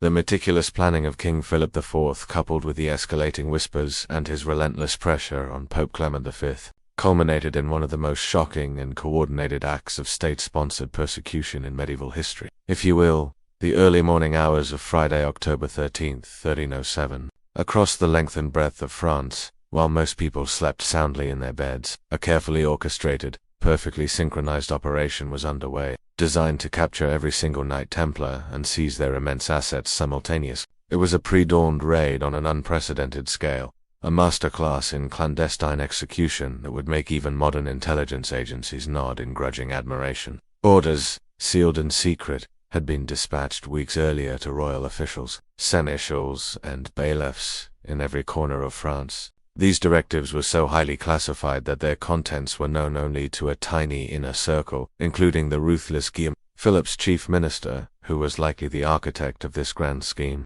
The sealed envelopes were only to be opened at a precise moment, just before dawn, on that infamous Friday the 13th, a date that some superstitions suggest has been unlucky ever since, thanks to the Templars. This level of secrecy and coordination across a vast, pre-modern kingdom was truly extraordinary, reflecting Philip's obsessive determination and the efficiency of his burgeoning centralized bureaucracy. As the morning mist still clung to the ground, royal officers, accompanied by armed guards, descended upon Templar preceptories, and even individual knights' residences. Knights, often still in their beds or at morning prayers, were roused roughly and immediately arrested. They were given no warning, no chance to resist, no opportunity to escape, and certainly no explanation beyond vague accusations of heresy and blasphemy. It was a swift, brutal, and thoroughly disorienting shock to the system for an order that had considered itself virtually untouchable. The primary target was, of course, the Paris Temple, the massive fortress-like compound that served as the Templars' European headquarters and, ironically, the royal treasury. Grand Master Jacques de Mar, the venerated head of the order, was captured there along with many senior officials and knights. It was an elderly man by this point, likely weary from years of defending a lost cause, and suddenly faced with the unimaginable horror of his life, his dedication being torn apart by the very king he had served. The sheer audacity of arresting the Grand Master of such a powerful, respected order sent ripples of disbelief across Europe. It was like kidnapping the CEO of a global corporation and simultaneously freezing all their assets. Utterly unthinkable. Crucially, accompanying the arrests was the immediate seizure of all Templar property. Their lands, their castles, their treasury, their movable goods, their archives, and their vast stores of gold, silver, and precious artifacts. Royal officials meticulously documented everything, taking inventory of the immense wealth that had so long been the object of Philip's covetous gaze. This wasn't just about putting knights in prison. It was about systematically dismantling the entire infrastructure of an immensely powerful organization and transferring its assets to the crown, a process that Philip hoped would finally pull him out of his crippling debt. The justification for these sweeping arrests, as announced by royal decree immediately afterward, was shocking. The Templars were accused of the most heinous heresies imaginable. They were charged with denying Christ, spitting on the cross during their secret initiation ceremonies, worshipping idols, engaging in sodomy, and other unspeakable acts. These were precisely the rumors that had been carefully cultivated for years, now given official, damning weight. The accusations were designed to horrify the devout Christian populace and to strip the Templars of any public sympathy or moral authority, making them seem like a truly monstrous conspiracy, rather than a venerable religious order. The arrests were carried out with such efficiency and secrecy that very few Templars managed to escape the dragnet in France. Those who did flee were usually the ones not present at a commandery or who received a last-minute, desperate warning. This nigh-total success speaks volumes about the meticulous planning by Philip as agents and the centralized control he exerted over his kingdom. It also highlights the Templars' own unpreparedness for such a direct and ruthless attack from a Christian monarch. They had spent centuries fighting infidels, not plotting against kings. The initial reaction across Europe was one of stunned disbelief. How could such a respected, pious order, which had shed so much blood for Christendom, be guilty of such abominable crimes? Pope Clement V, while under Philip's immense pressure, was initially outraged by the arrests, which had been carried out without his explicit permission. The Templars, after all, were directly under papal authority, and Philip's actions were a blatant challenge to the Pope's ecclesiastical jurisdiction. However, Clement, weak, and residing in Auvergne and under Philip's shadow, found himself in an impossible position. He protested, he equivocated, but ultimately, the king's grip was too strong, and his financial needs too great to ignore the tantalizing prospect of the Templars' wealth. The arrests of 1307 were not the end, but the brutal beginning of a prolonged and torturous ordeal for the Knights Templar. It was the first act in a chilling drama, designed to extract confessions, validate the charges, and ultimately justify the complete dissolution of the order and the seizure of its vast properties. The stage was now set for the infamous trials, where justice would be a distant dream, and the desperate cries of tortured men would echo through the dungeons, solidifying Philip's manufactured truth. With the Knights Templar now languishing in French dungeons, their vast wealth seized, the next chilling act in King Philip IV, as meticulously orchestrated downfall of the order began. The systematic application of torture and forced confessions. Imagine being snatched from your life of service, locked in a dark, cold cell, and then subjected to unimaginable pain, all to extract a predetermined narrative. This wasn't about finding truth. It was about manufacturing it, coercing innocent men into admitting to the most grotesque and blasphemous crimes imaginable, thereby providing Philip with a legal justification he so desperately needed to liquidate the order. The royal agents, under the direction of Guillaume de Nogaret and the Grand Inquisitor of France, Guillaume de Paris, were given free rein to use any means necessary to secure confessions. and in the early 14th century, any means necessary typically meant excruciating torture, methods designed not to kill, but to break the human spirit and body until compliance was the only escape from agony. We're talking about techniques that would make even a hardened criminal flinch.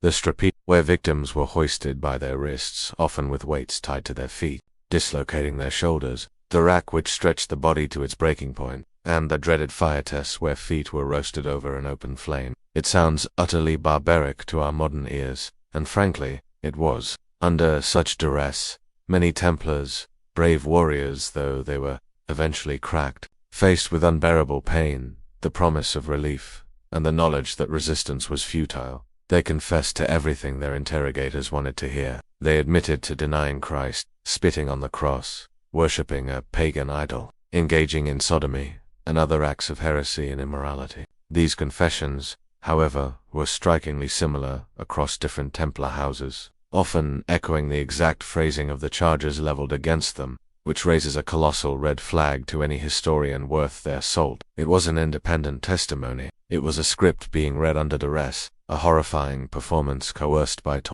Consider the sheer psychological trauma of it all. These were men who had dedicated their lives to Christ, many of whom had fought valiantly for decades in the Holy Land, risking their lives for the very faith they were now being forced to deny. The psychological torment of betraying their deepest beliefs, even under duress, must have been almost as agonizing as the physical pain itself. It is almost impossible for us to truly comprehend the level of terror and desperation that would lead a devout knight to confess to spitting on the cross, something that would have been anathema to their very being. Grand Master Jacques de Marlay, though an old man, was subjected to similar treatment. While the exact details of his torture are debated, it is clear he suffered immensely. His initial confession, extracted under duress, corroborated some of the accusations, a devastating blow to the order's reputation and a massive propaganda victory for Philip. When the head of the order admitted to such vile practices, who could argue against the king's righteousness? This particular confession was paraded across Europe as irrefutable proof of the Templars' guilt,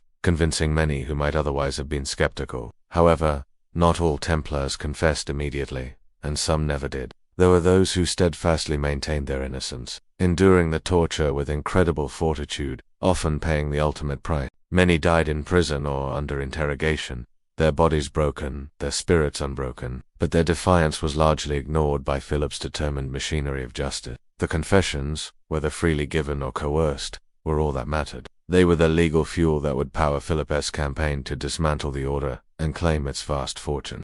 The problem for Philip was that these confessions, extracted in France, were often recanted once the Templars were out of the immediate clutches of their torturers and brought before papal inquiries. As soon as the direct threat of the rack or the fire was removed, many Templars bravely retracted their forced statements, declaring their innocence and exposing the brutal methods used against them.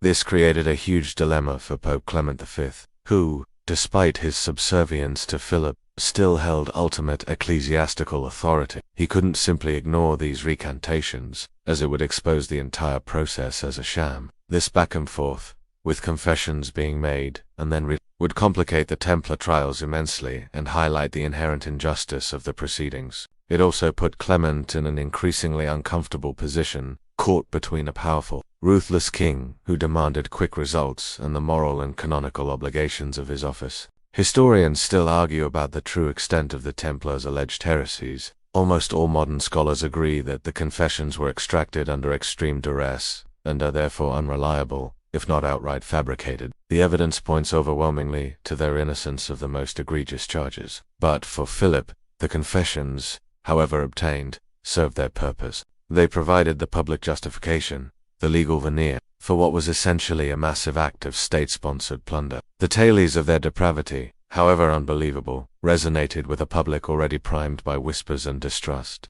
The horror of the confessions spread far and wide, paved the way for the Pope's but ultimately decisive action against the order, proving that sometimes the most dangerous weapons aren't swords or armies, but manufactured truth wielded by a desperate and ruthless king. With the Knights Templar languishing in French prisons, their coerced confessions echoing through the halls of power, the immense pressure shifted squarely onto the shoulders of Pope Clement V.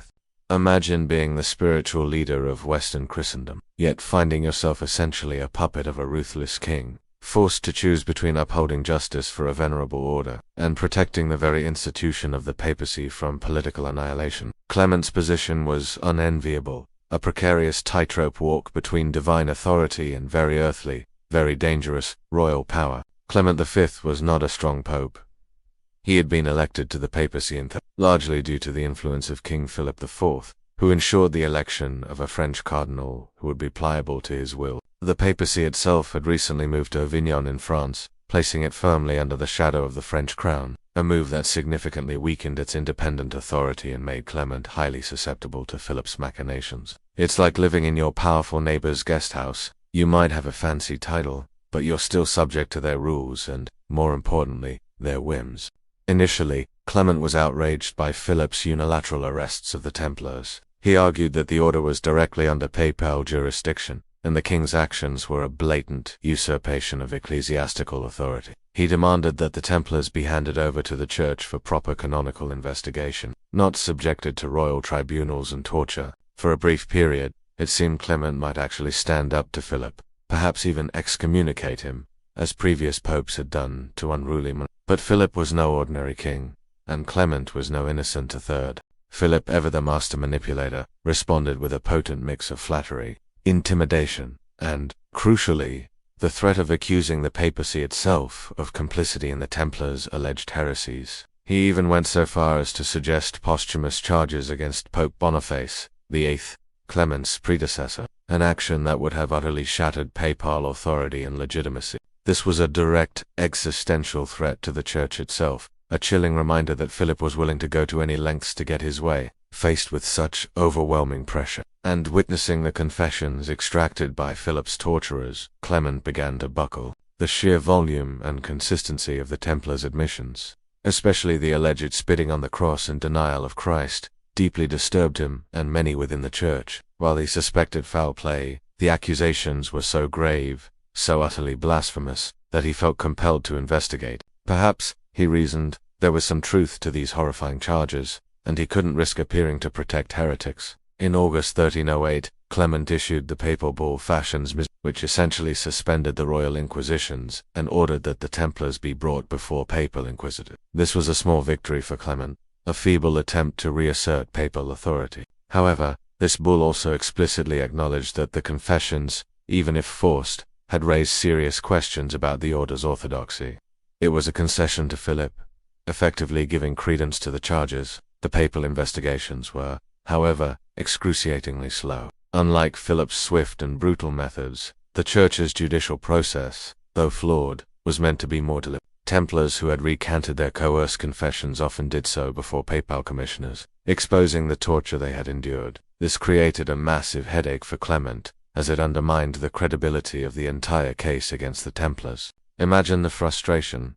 Here are these men, retracting their confessions, making the whole thing look like a royal frame-up, while Philip is breathing down your neck, demanding action. Philip, impatient with the slow pace of the papal inquiries, ratcheted up the pressure. He initiated another wave of royal tribunals, specifically targeting those Templars who had recanted their confessions. These knights were declared relapsed heretics, meaning they had confessed, then denied their confession, a crime punishable by burning at the stake. This was a horrifyingly effective tactic, designed to send a clear message. Confess, and perhaps live.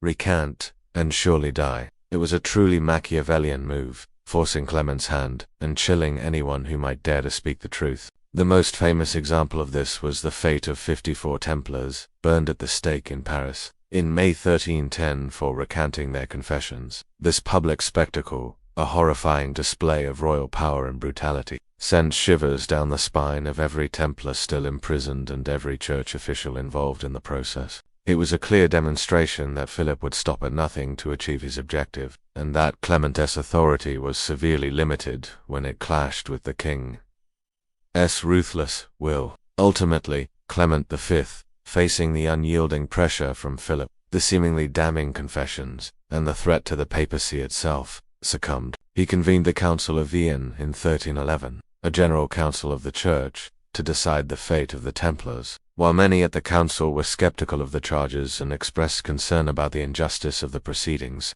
the overwhelming political reality was that Philip would not back down. The spectre of those 54 burned Templars undoubtedly loomed large over the assembled clergy. On March 22, 1312, Clement V officially dissolved the order of the Knights Templar with a papal bull Vox in ex. He did so, notably, not by condemning them for heresy, but per modum provisionis, by way of ordinance, or as a provisional measure. He stated that the order had acquired a bad reputation, its utility was questionable, and that its continued existence posed a threat to the Church due to scandal. It was a face-saving measure for the papacy, an acknowledgement of immense political pressure rather than a clear declaration of Templar guilt. Historians still argue whether Clement had any real choice, or if he was simply a tragic figure caught between an irresistible force and an immovable historical legacy. But the outcome was clear.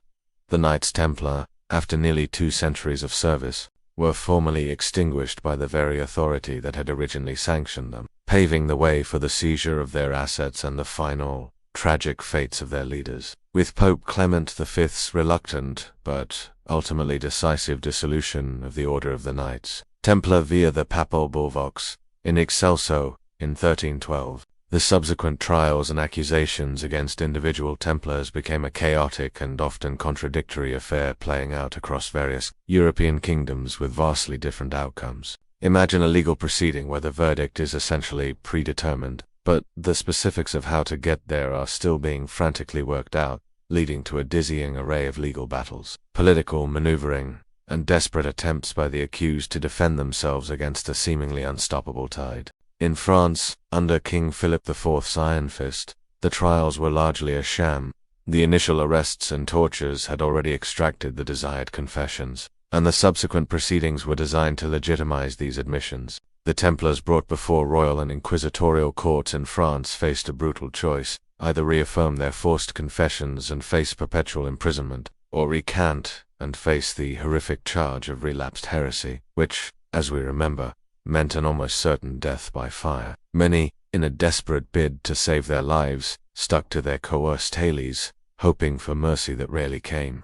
The psychological toll must have been immense, a constant battle between truth and survival. The most prominent of these trials was that of the Grand Master Jacques de Molay and his senior officers. Despite initially confessing under torture, de Molay and others, once given a slightly more public platform, often found the courage to recant their forced statements, powerfully affirming the order's innocence and denouncing the torture they had endured. These recantations, however, only infuriated Philip and his henchmen, who viewed them as defiant acts of heresy. It was a truly catch-22 situation.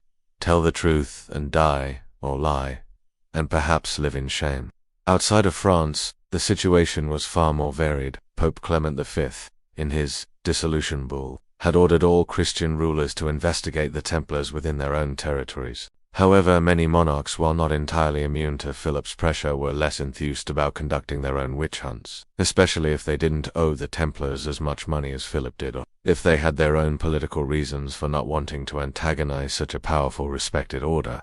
In England, for example, King Edward II, Philip's son-in-law, was initially reluctant to act against the Templars. He respected the order and saw little evidence of wrongdoing. However, under intense pressure from Philip and Clement, he eventually ordered arrests and investigations. Yet, the English trials were notably less brutal. While some Templars were interrogated and even subjected to soft torture, the widespread, systematic use of torture seen in France was largely absent. Consequently, the English Templars largely maintained their innocence, and none were found guilty of heresy or execution. They were often forced to transfer to other monastic orders or live out their days in retirement, a far less severe fate than their French brethren. Historians still argue whether Edward II's reluctance was due to a genuine belief in their innocence or simply a desire to assert his own royal prerogative against papal and French interference. In Aragon, the Templars actually put up armed resistance, retreating to their fortified castles and enduring sieges before eventually surrendering. The Aragonese trials, similar to England's,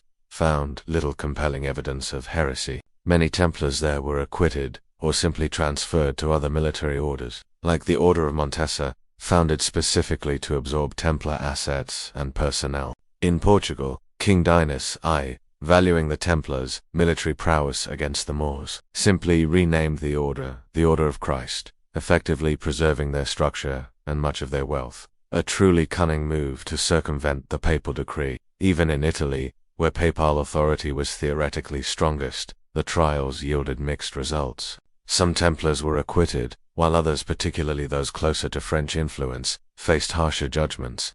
The disparity in outcomes across Europe vividly illustrated that the heresies were largely a fabrication of Philip IV, rather than a widespread blight within the order. It underscored that the charges were a means to an end, a legal and moral justification for an act of state-sponsored greed. The accusations themselves were often ludicrous and contradictory, the product of terrified men desperately trying to satisfy their torturers. For instance, some confessions detailed kissing rites on the navel, while others mentioned spitting on an idol or denying Christ 3 times. The variations and absurdities were glaring to anyone not blinded by fear or malice. Yet, these bizarre details, rather than discrediting the entire process, often seemed to confirm to the public that something truly dark and secret was at play within the Templars' hidden rituals. The legacy of these trials is complex and enduring. They set a grim precedent for the power of the state over religious institutions and individuals, demonstrating that a ruthless monarch,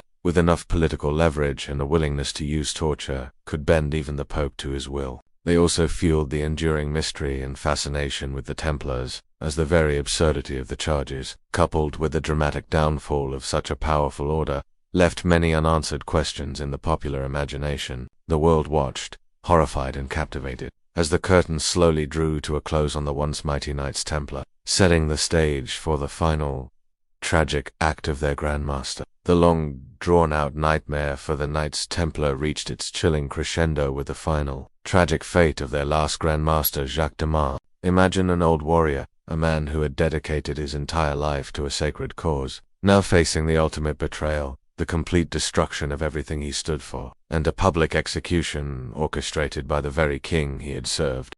His story is perhaps the most poignant and devastating symbol of the Templars' downfall, a grim testament to the ruthlessness of power and the fragility of justice. De Marlay, who had been arrested along with his senior officers on that fateful Friday the 13th, in October 1307, had endured years of brutal imprisonment and torture in France. Like many of his knights, he had initially confessed to some of the outlandish charges leveled against the order, undoubtedly under immense physical and psychological duress. These confessions, however extracted, were a major propaganda victory for King Philip IV, as the head of the order admitting guilt seemed to validate the entire royal campaign. He was paraded as proof, his words, however coerced, echoing through the courts and across the kingdom. For years de Marlay remained imprisoned, as the various trials and papal inquiries dragged on. He witnessed the systematic dismantling of his beloved order, the scattering of its members, and the seizure of its vast wealth. He heard of the fates of his knights, the tortures, the burnings,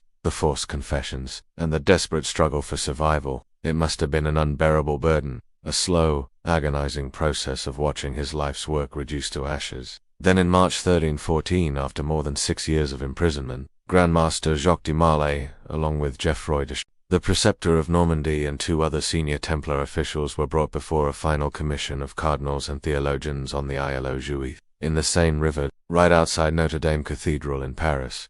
This was meant to be the final act of their public humiliation, where they would publicly reaffirm their confessions and receive their sentences of perpetual imprisonment, effectively sealing the Templars' narrative as a heretical order. The crowd gathered, eager to witness the final condemnation of these once mighty figures. But what happened next was utterly astonishing. A moment of profound courage and defiance that defied all expectations and must have sent shivers down the spines of Philip's agents.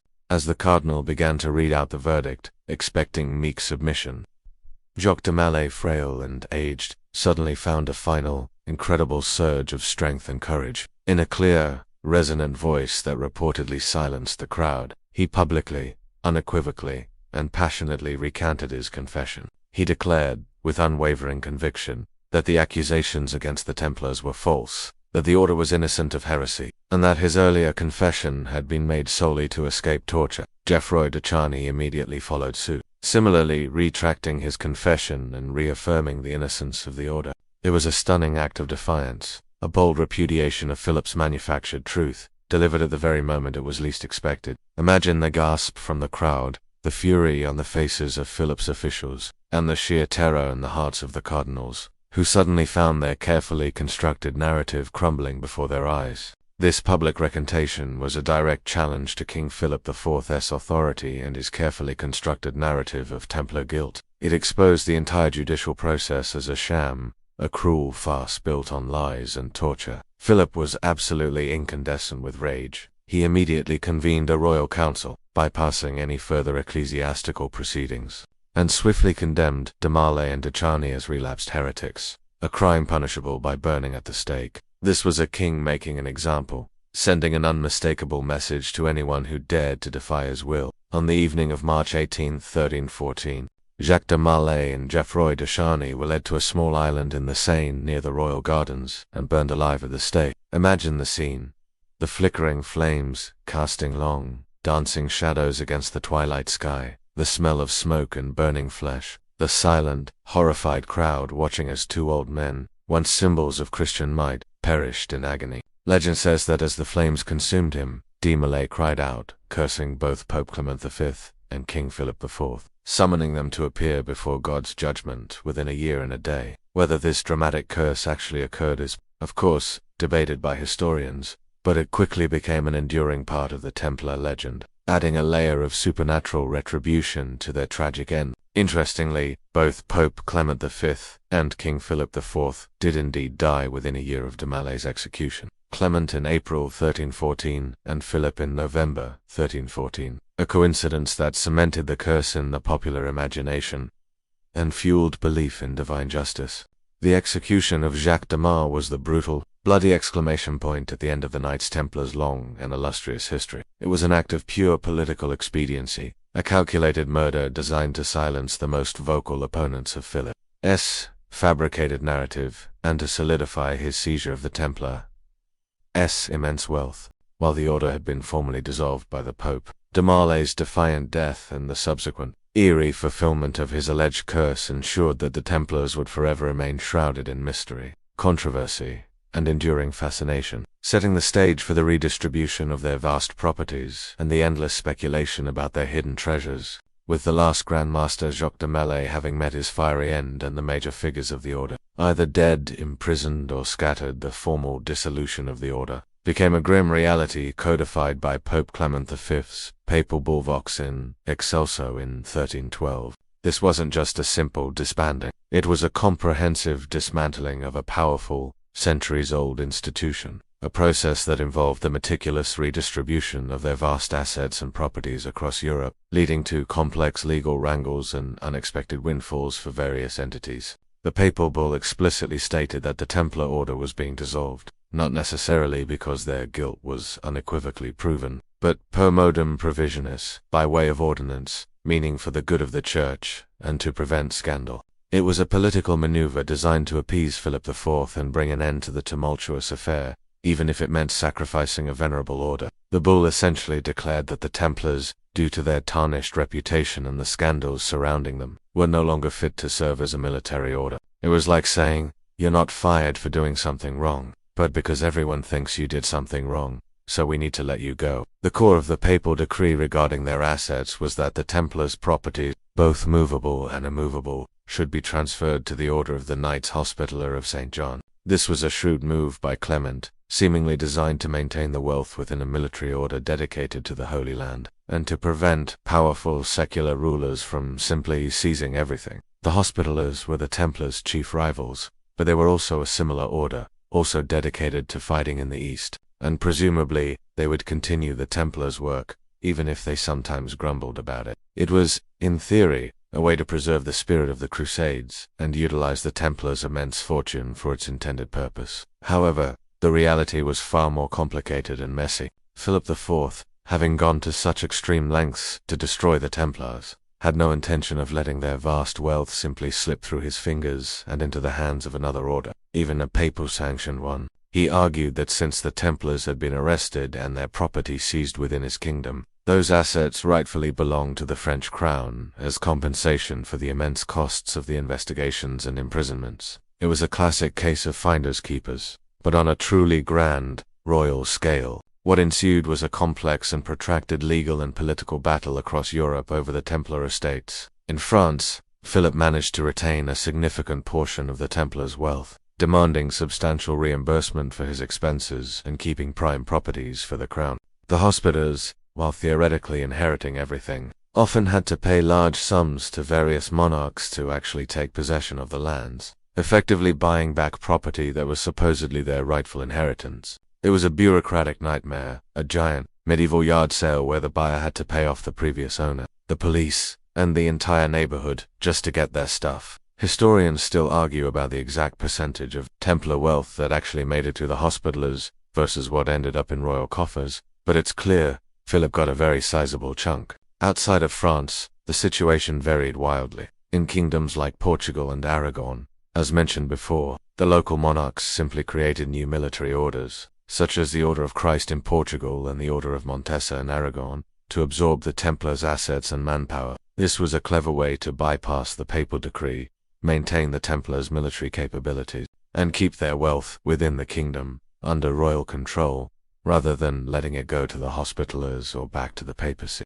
It was essentially a rebranding exercise on a national scale, a clear demonstration of how secular power could subvert papal authority when it suited their interests. In England, after some initial delays and investigations, the Templar lands were eventually transferred to the but not without significant legal battles and financial demands from the English crown.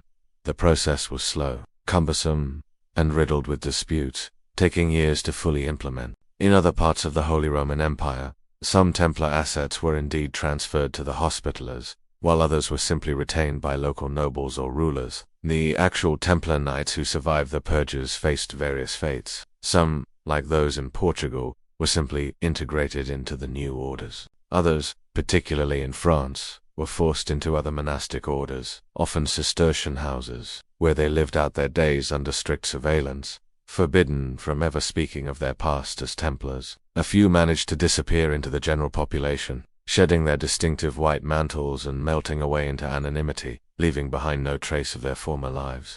Their stories remain largely untold, lost to the relentless march of history. The dissolution of the order had far-reaching consequences. It significantly increased the power and wealth of the Hospitallers, making them the dominant military order in the Mediterranean for centuries to come. Eventually relocating to Rhodes and later to Malta, it also set a dangerous precedent for royal interference in ecclesiastical affairs, demonstrating that a powerful, ruthless king could, through sheer force of will and manipulation, destroy even the most venerable and powerful religious institution. It sent a chill through other independent organizations, reminding them that no one was truly beyond the reach of a determined monarch. But the sheer magnitude of the Templars' wealth and the abrupted, brutal nature of their demise inevitably fueled one of history's most enduring mysteries. What happened to the Templar treasure? This vast fortune, so meticulously accumulated and so abruptly seized, seemed to vanish, or at least its complete accounting never quite satisfied the eager eyes of those who sought it. This lingering question would ignite centuries of speculation and give birth to countless legends, ensuring that the Knights Templar, even in their dissolution, would continue to captivate the imagination. The official dissolution of the Knights Templar, and the rather muddled redistribution of their vast properties, inevitably birthed one of history's most enduring and captivating mysteries.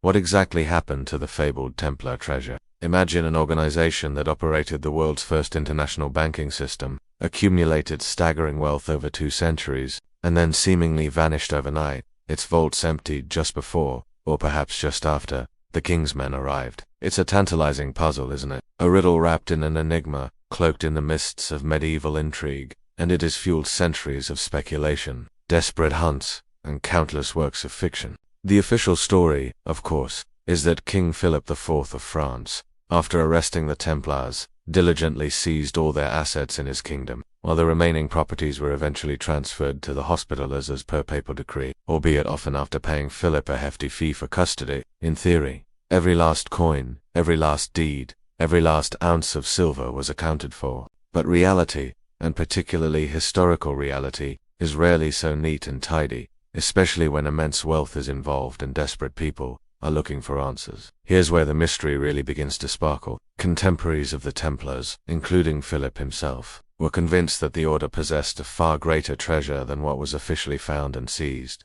Philip's agents reported that many Templar houses, particularly the Paris Temple, seemed to have been cleared out of their most valuable, movable assets like gold, silver, jewels, and precious documents just before the arrests on that fateful Friday the 13th.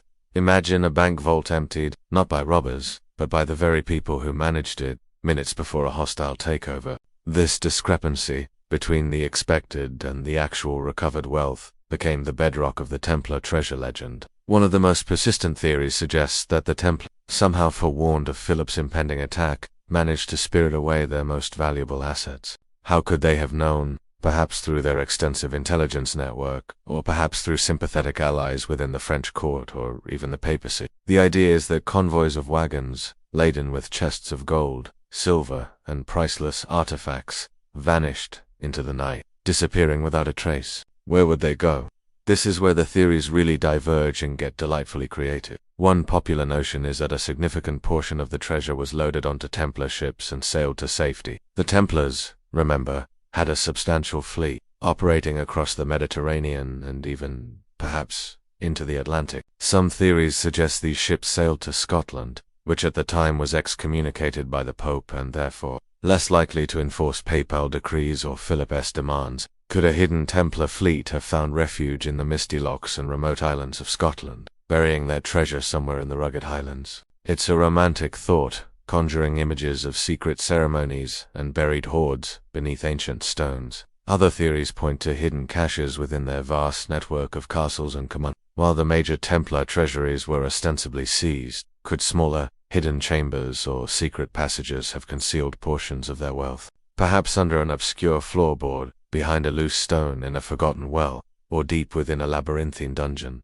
Chests of gold, forgotten relics, and priceless manuscripts still await discovery. Every old Templar ruin, it seems, has its own local legend of buried treasure, a testament to the enduring power of the mystery. Then there's the more esoteric, less tangible treasure. Beyond mere gold and silver, some theories suggest the Templars possessed invaluable historical and religious artifacts. Could they have hidden the Holy Grail, the Ark of the Covenant, or other sacred relics believed to have been brought from the Holy Land? Or perhaps they guarded ancient knowledge, secret texts, or even the true lineage of Christ. These theories, while highly speculative and lacking any concrete evidence, fuel the imagination, elevating the Templar treasure from mere material wealth to something far more mystical and profound. This is where you get into the Don Brown territory, complete with secret codes and ancient puzzles. Historians, of course, tend to be a bit more grounded, while acknowledging the possibility that some movable assets were indeed secreted away.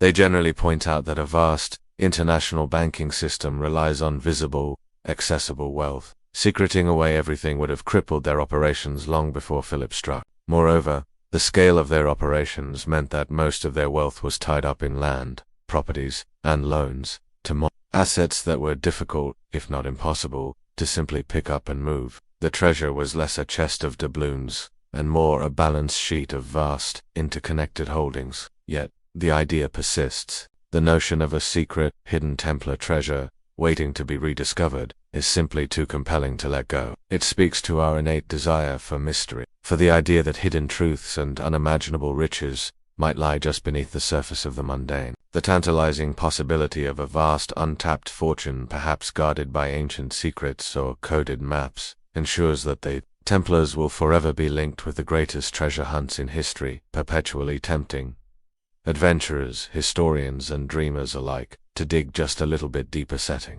the stage for even wilder theories about their continued existence. The tantalizing mystery of the vanished Templar treasure, coupled with the abrupt and brutal nature of their suppression, naturally led to a fascinating proliferation of survival theories and secrets. Imagine an order so powerful, so secretive, and so dedicated, simply disappearing into thin air without a trace. It simply doesn't sit right with the human mind. People love a good conspiracy, and when the official narrative feels incomplete, the imagination rushes in to fill the void with tales of clandestine escapes, hidden enclaves, and secret continuations of the order, weaving a rich tapestry of speculative history. One of the most enduring theories posits that a core group of Templars, perhaps forewarned, managed to escape Philip's dragnet in France and establish themselves elsewhere. As we discussed, a few did indeed escape, and the arrests were largely confined to French territory.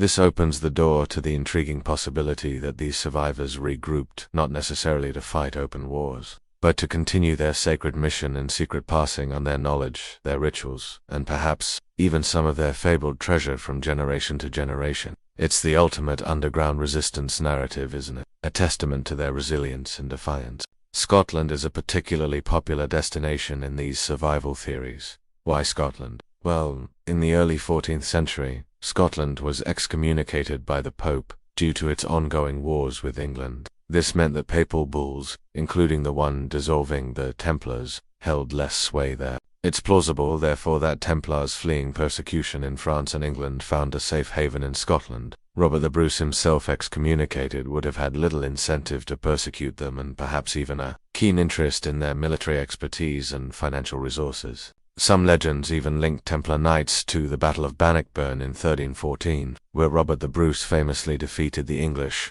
suggesting Templar military prowess turned the tide of the battle. Though direct historical evidence for this remains elusive and hotly debated. Imagine a small contingent of highly disciplined Templars appearing from the mists to strike a decisive blow for Scottish independence. It's a compelling image, even if it's likely more myth than reality. Another facet of these survival theories involves the idea that the Templars simply went underground, transforming themselves into a secret society. They couldn't operate openly, given the papal dissolution and royal persecutions, so they adapted. Perhaps they continued their banking operations in a more discreet manner, financing discreetly, or perhaps they became guardians of esoteric knowledge and ancient secrets they had accumulated during their time in the Holy Land. This taps into the deep human fascination with secret societies and hidden truths, the idea that there's more to the world than meets the eye, and that certain powerful groups pull strings from the shadows. Some theories linked the surviving Templars to the development of Renaissance banking and finance. Having pioneered international credit and financial systems, it's plausible that former Templars, or individuals influenced by their methods, continue to apply this knowledge, contributing to the evolution of modern financial practices. While direct lineage is hard to prove, the Templars undoubtedly laid some of the groundwork for later financial institutions, whether or not their personnel directly transitioned into them. It's a more mundane, but perhaps more historically plausible, form of survival. Then there are the more fantastical, often pseudo-historical, theories that connect the Templars to an incredible array of later phenomena. They are sometimes implicated in the discovery of the New World, with claims that Templar fleets, or their descendants, reached America long before Columbus, perhaps carrying their treasure or ancient knowledge. You also hear whispers of their involvement in the construction of the Roslin Chapel in Scotland, with its intricate carvings and mysterious symbolism, supposedly containing hidden Templar secrets. These theories often blur the lines between history, folklore, and outright fantasy, yet they contribute significantly to the enduring mystique of the order. The very lack of definitive answers about their complete wealth and the precise fate of every Templar knight leaves a gaping hole that conspiracy theories are eager to fill. The idea that something so powerful and influential could simply vanish without a trace defies common sense for many, and so they seek deeper, hidden explanations.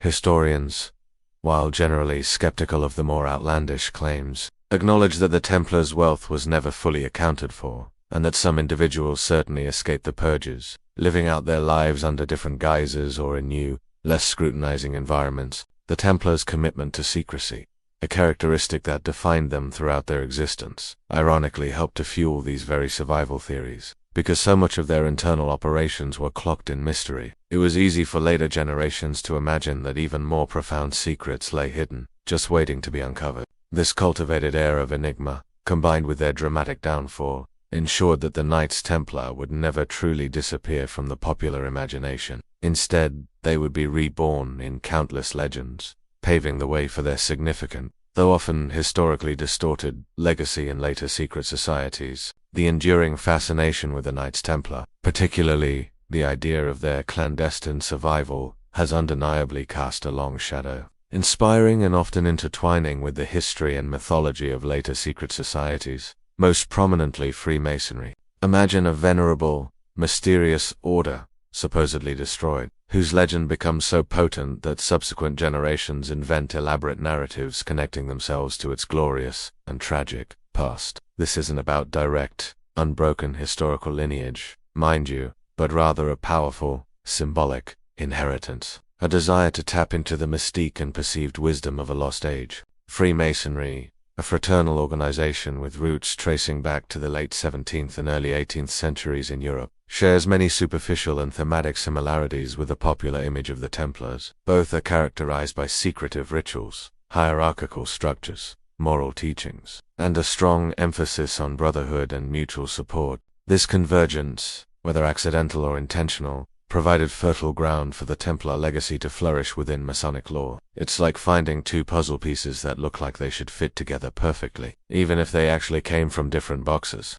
The most direct and explicit connection between Freemasonry and the Templars exists within certain higher degrees of the Masonic Rite, particularly in what is known as the York Rite or the Scottish Rite. In these advanced degrees, Masons can symbolically become Knights Templar, participating in elaborate ceremonies that reenact aspects of Templar history, including their valiant deeds in the Holy Land and their tragic suppression. These degrees are entirely allegorical and symbolic. They are not claiming a direct, unbroken organizational lineage from the medieval Templars. Instead, they use the Templar narrative as a powerful moral and philosophical framework for their own teachings on courage, loyalty, and perseverance in the face of adversity. It's a bit like a historical reenactment society, but with more arcane symbolism and secret handshakes. So, while a modern-day Knight Templar within Freemasonry doesn't literally trace his lineage back to Jacques de Monts, he certainly draws inspiration from the medieval order. The rituals often focus on themes of justice, martyrdom, and the unwavering defense of truth, reflecting the Templars' perceived virtues and their ultimate sacrifice. The black and white colors, the red cross, and even the Baphomet make appearances in various symbolic forms, enriching the experience for those who delve into these higher degrees. The adoption of Templar imagery and lore by Freemasonry wasn't necessarily a deliberate fabrication to deceive. It was more likely a natural evolution, a fascination with a historical enigma that resonated with their own fraternal ideals. In an era when historical research was less rigorous and romanticism held sway, it was easy to draw connections between seemingly disparate elements. The Templars, with their dramatic rise and fall, their aura of secrecy, and their reputation for guarding hidden knowledge, were simply too compelling a story to ignore. They offered a ready-made narrative of ancient wisdom and heroic struggle that fit perfectly with the Masonic search for enlightenment and moral improvement. However, historians generally draw a clear distinction between the medieval Knights Templar and modern Freemasonry. There is no documented historical evidence of a continuous, unbroken organizational link between the two. The Templars were extinguished in the early 14th century, while Freemasonry emerged much later. The notion of a direct lineage is largely a product of Masonic esoteric tradition and a romanticized view of history, rather than factual historical transmission. It is important to remember that many secret societies of the 18th and 19th centuries sought to claim ancient origins, to imbue themselves with greater prestige and a sense of timelessness. The Templars, being both ancient and mysteriously disappeared, were the perfect candidates for this kind of symbolic adoption. Despite the lack of direct historical continuity, the influence of the Templar legend on Freemasonry is undeniable. It has provided a rich source of ritual, symbolism, and a sense of shared heritage, even if that heritage is primarily spiritual and allegorical. This symbiotic relationship has also ironically fueled many of the wider conspiracy theories about both organizations, leading some to believe that Freemasonry is the direct secretive continuation of the Templars, still guarding their hidden treasure or manipulating world events from the shadows. This enduring connection, whether historical or mythical, ensures that the Knights Templar continue to live on, not just in academic texts, but in the vibrant, secretive world of fraternal organizations. It speaks to the power of their story, a narrative so compelling that it transcends its historical confines, continuing to inspire, mystify, and even perplex those who seek to understand the hidden currents of history and the enduring power of symbolism. Their presence in Freemasonry is a testament to the Templars' lasting symbolism and lore, shaping popular culture and fueling the whispers of what truly happened. Beyond the hushed legends of Freemasonry and the earnest debates of historians, the Knights Templar have truly achieved a kind of immortality through their enduring presence in popular culture, symbolism, and lore. Imagine an organization whose very name conjures images of mystery, chivalry, ancient secrets, and hidden riches, centuries after its demise. They're everywhere, aren't they? From blockbuster movies to video games, from historical novels to graphic novels. The Templars have transcended mere historical fact to become a powerful, archetypal force in the collective imagination. It's like they've found a way to become truly immortal, not through hidden enclaves, but through relentless cultural replication. The iconic imagery of the Templars is instantly recognizable.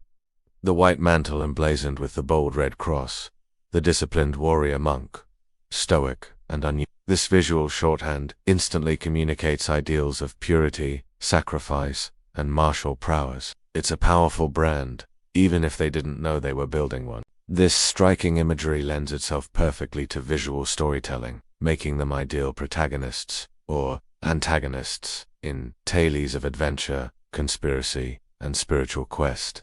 You see it everywhere, from children's books to elaborate cosplay at fan conventions. Their aura of secrecy, cultivated during their active years, and magnified by their abrupt downfall, is a goldmine for storytellers.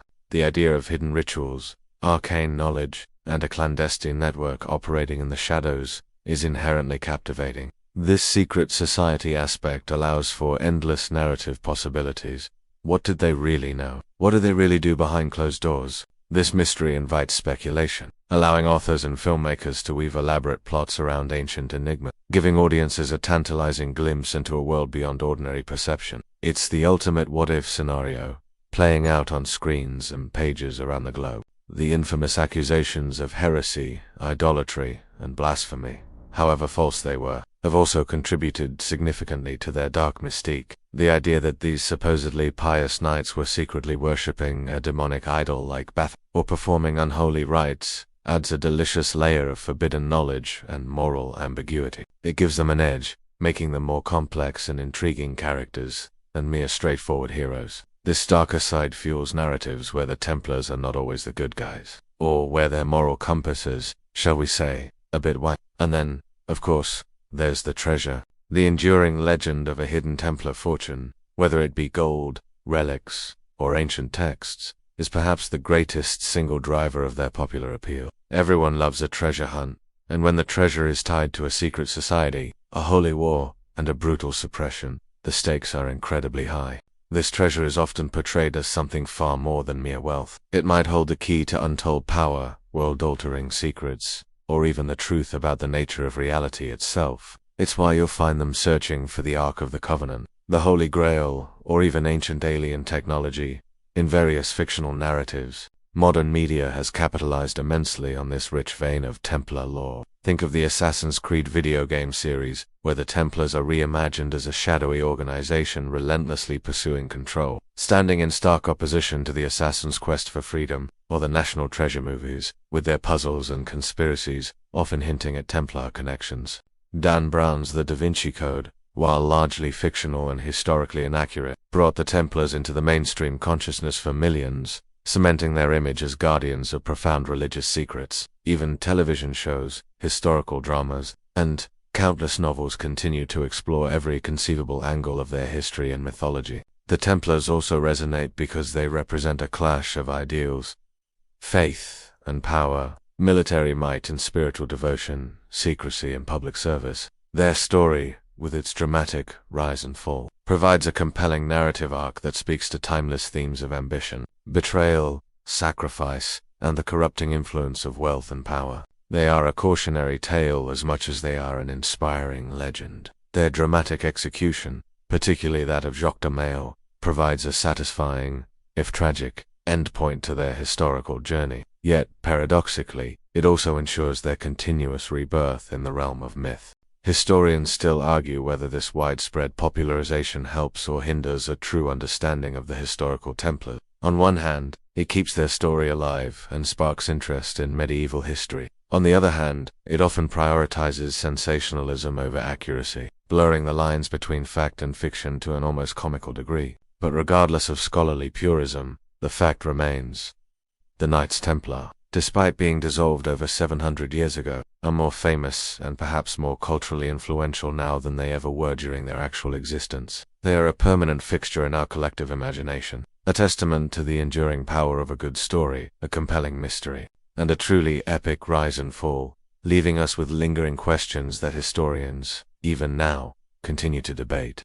And so, we arrive at the crossroads of our historical journey, peering back at the enigmatic Knights Templar, an order whose rise was meteoric and whose fall was catastrophically sudden. Despite centuries of meticulous scholarship, mountains of documents, and countless passionate arguments, historians still argue whether the traditional narrative fully captures the complex truth of their story, leaving us with lingering questions and fascinating scholarly debates that continue to shape our understanding of this legendary order. It's like a perpetually unfinished puzzle, where every new piece only seems to reveal more tantalizing questions. One of the most enduring debates revolves around the true extent of their alleged heresies. While Philip IV's motivations for wealth and power are widely accepted as the primary drivers behind the Templars' downfall, some historical voices still ponder whether there was any kernel of truth to the accusations of blasphemy, idolatry, or strange initiation rites. Were these merely inventions of a desperate king and his ruthless inquisition, or did certain practices within the secretive order,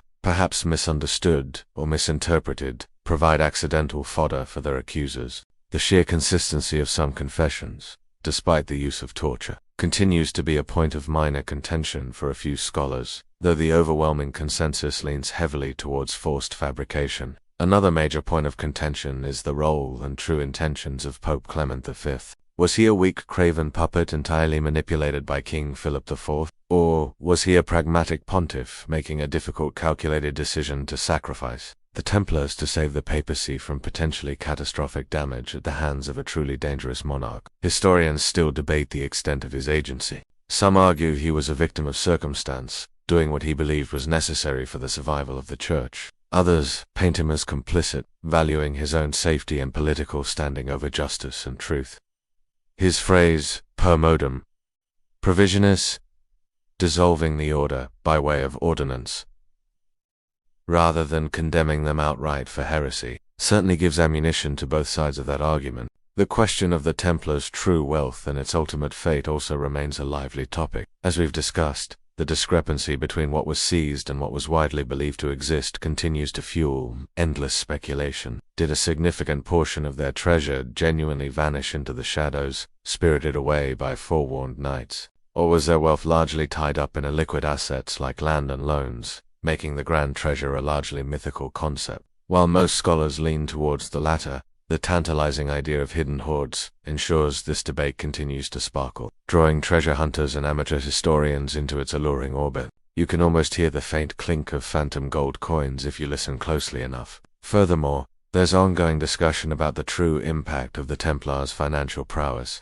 Were they simply astute medieval bankers, providing a necessary service in a chaotic era? Or did their immense financial power make them dangerously independent, inadvertently contributing to the envy and resentment that led to their destruction? Was their banking system truly revolutionary, or simply a sophisticated adaptation of existing practices? Historians still unpick the intricacies of their economic model and its precise influence on nascent European capitalism. Perhaps the most fundamental debate, however, centers on the Templars' ultimate purpose in the wake of the Crusader state's collapse. Could they have successfully transitioned into a new role in Europe?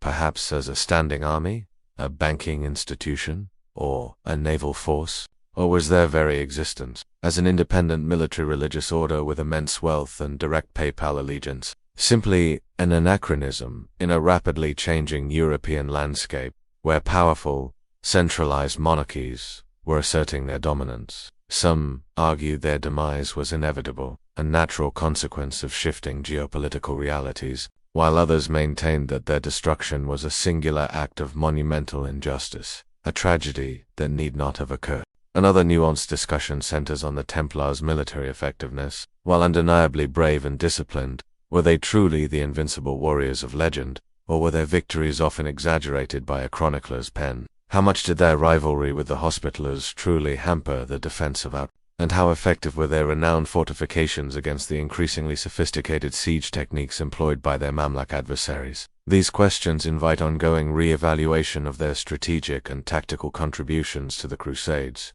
Finally, the relationship between the historical Templars and later esoteric or fraternal groups, particularly Freemasonry, remains a subject of intense academic and public interest. While most historians dismiss direct lineal continuity, the cultural impact of this alleged connection is undeniable. How much did the Templars' idea influence these later groups, even without a factual link? And what does this enduring cultural fascination tell us about our own human need for mystery, ancient wisdom, and the allure of secret societies? These are not easy questions, and centuries later, definitive answers remain elusive. The story of the Knights Templar, therefore, is not a closed book, but an ongoing conversation, a tapestry still being woven by new discoveries, fresh perspectives, and the relentless curiosity of those who seek to understand one of history's most dramatic and perplexing narratives. And in that very ambiguity, in that ongoing debate, lies much of their enduring power and allure,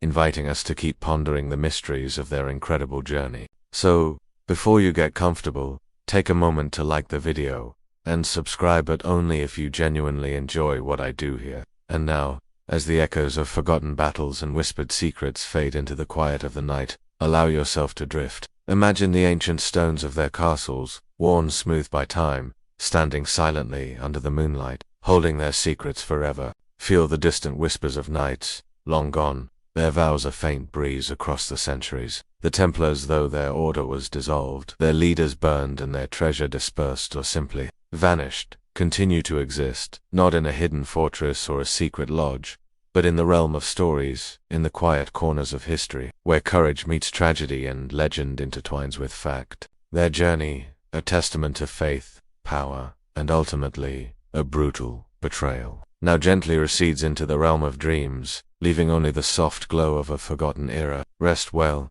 and may your own dreams be filled with far less intrigue and far more peace.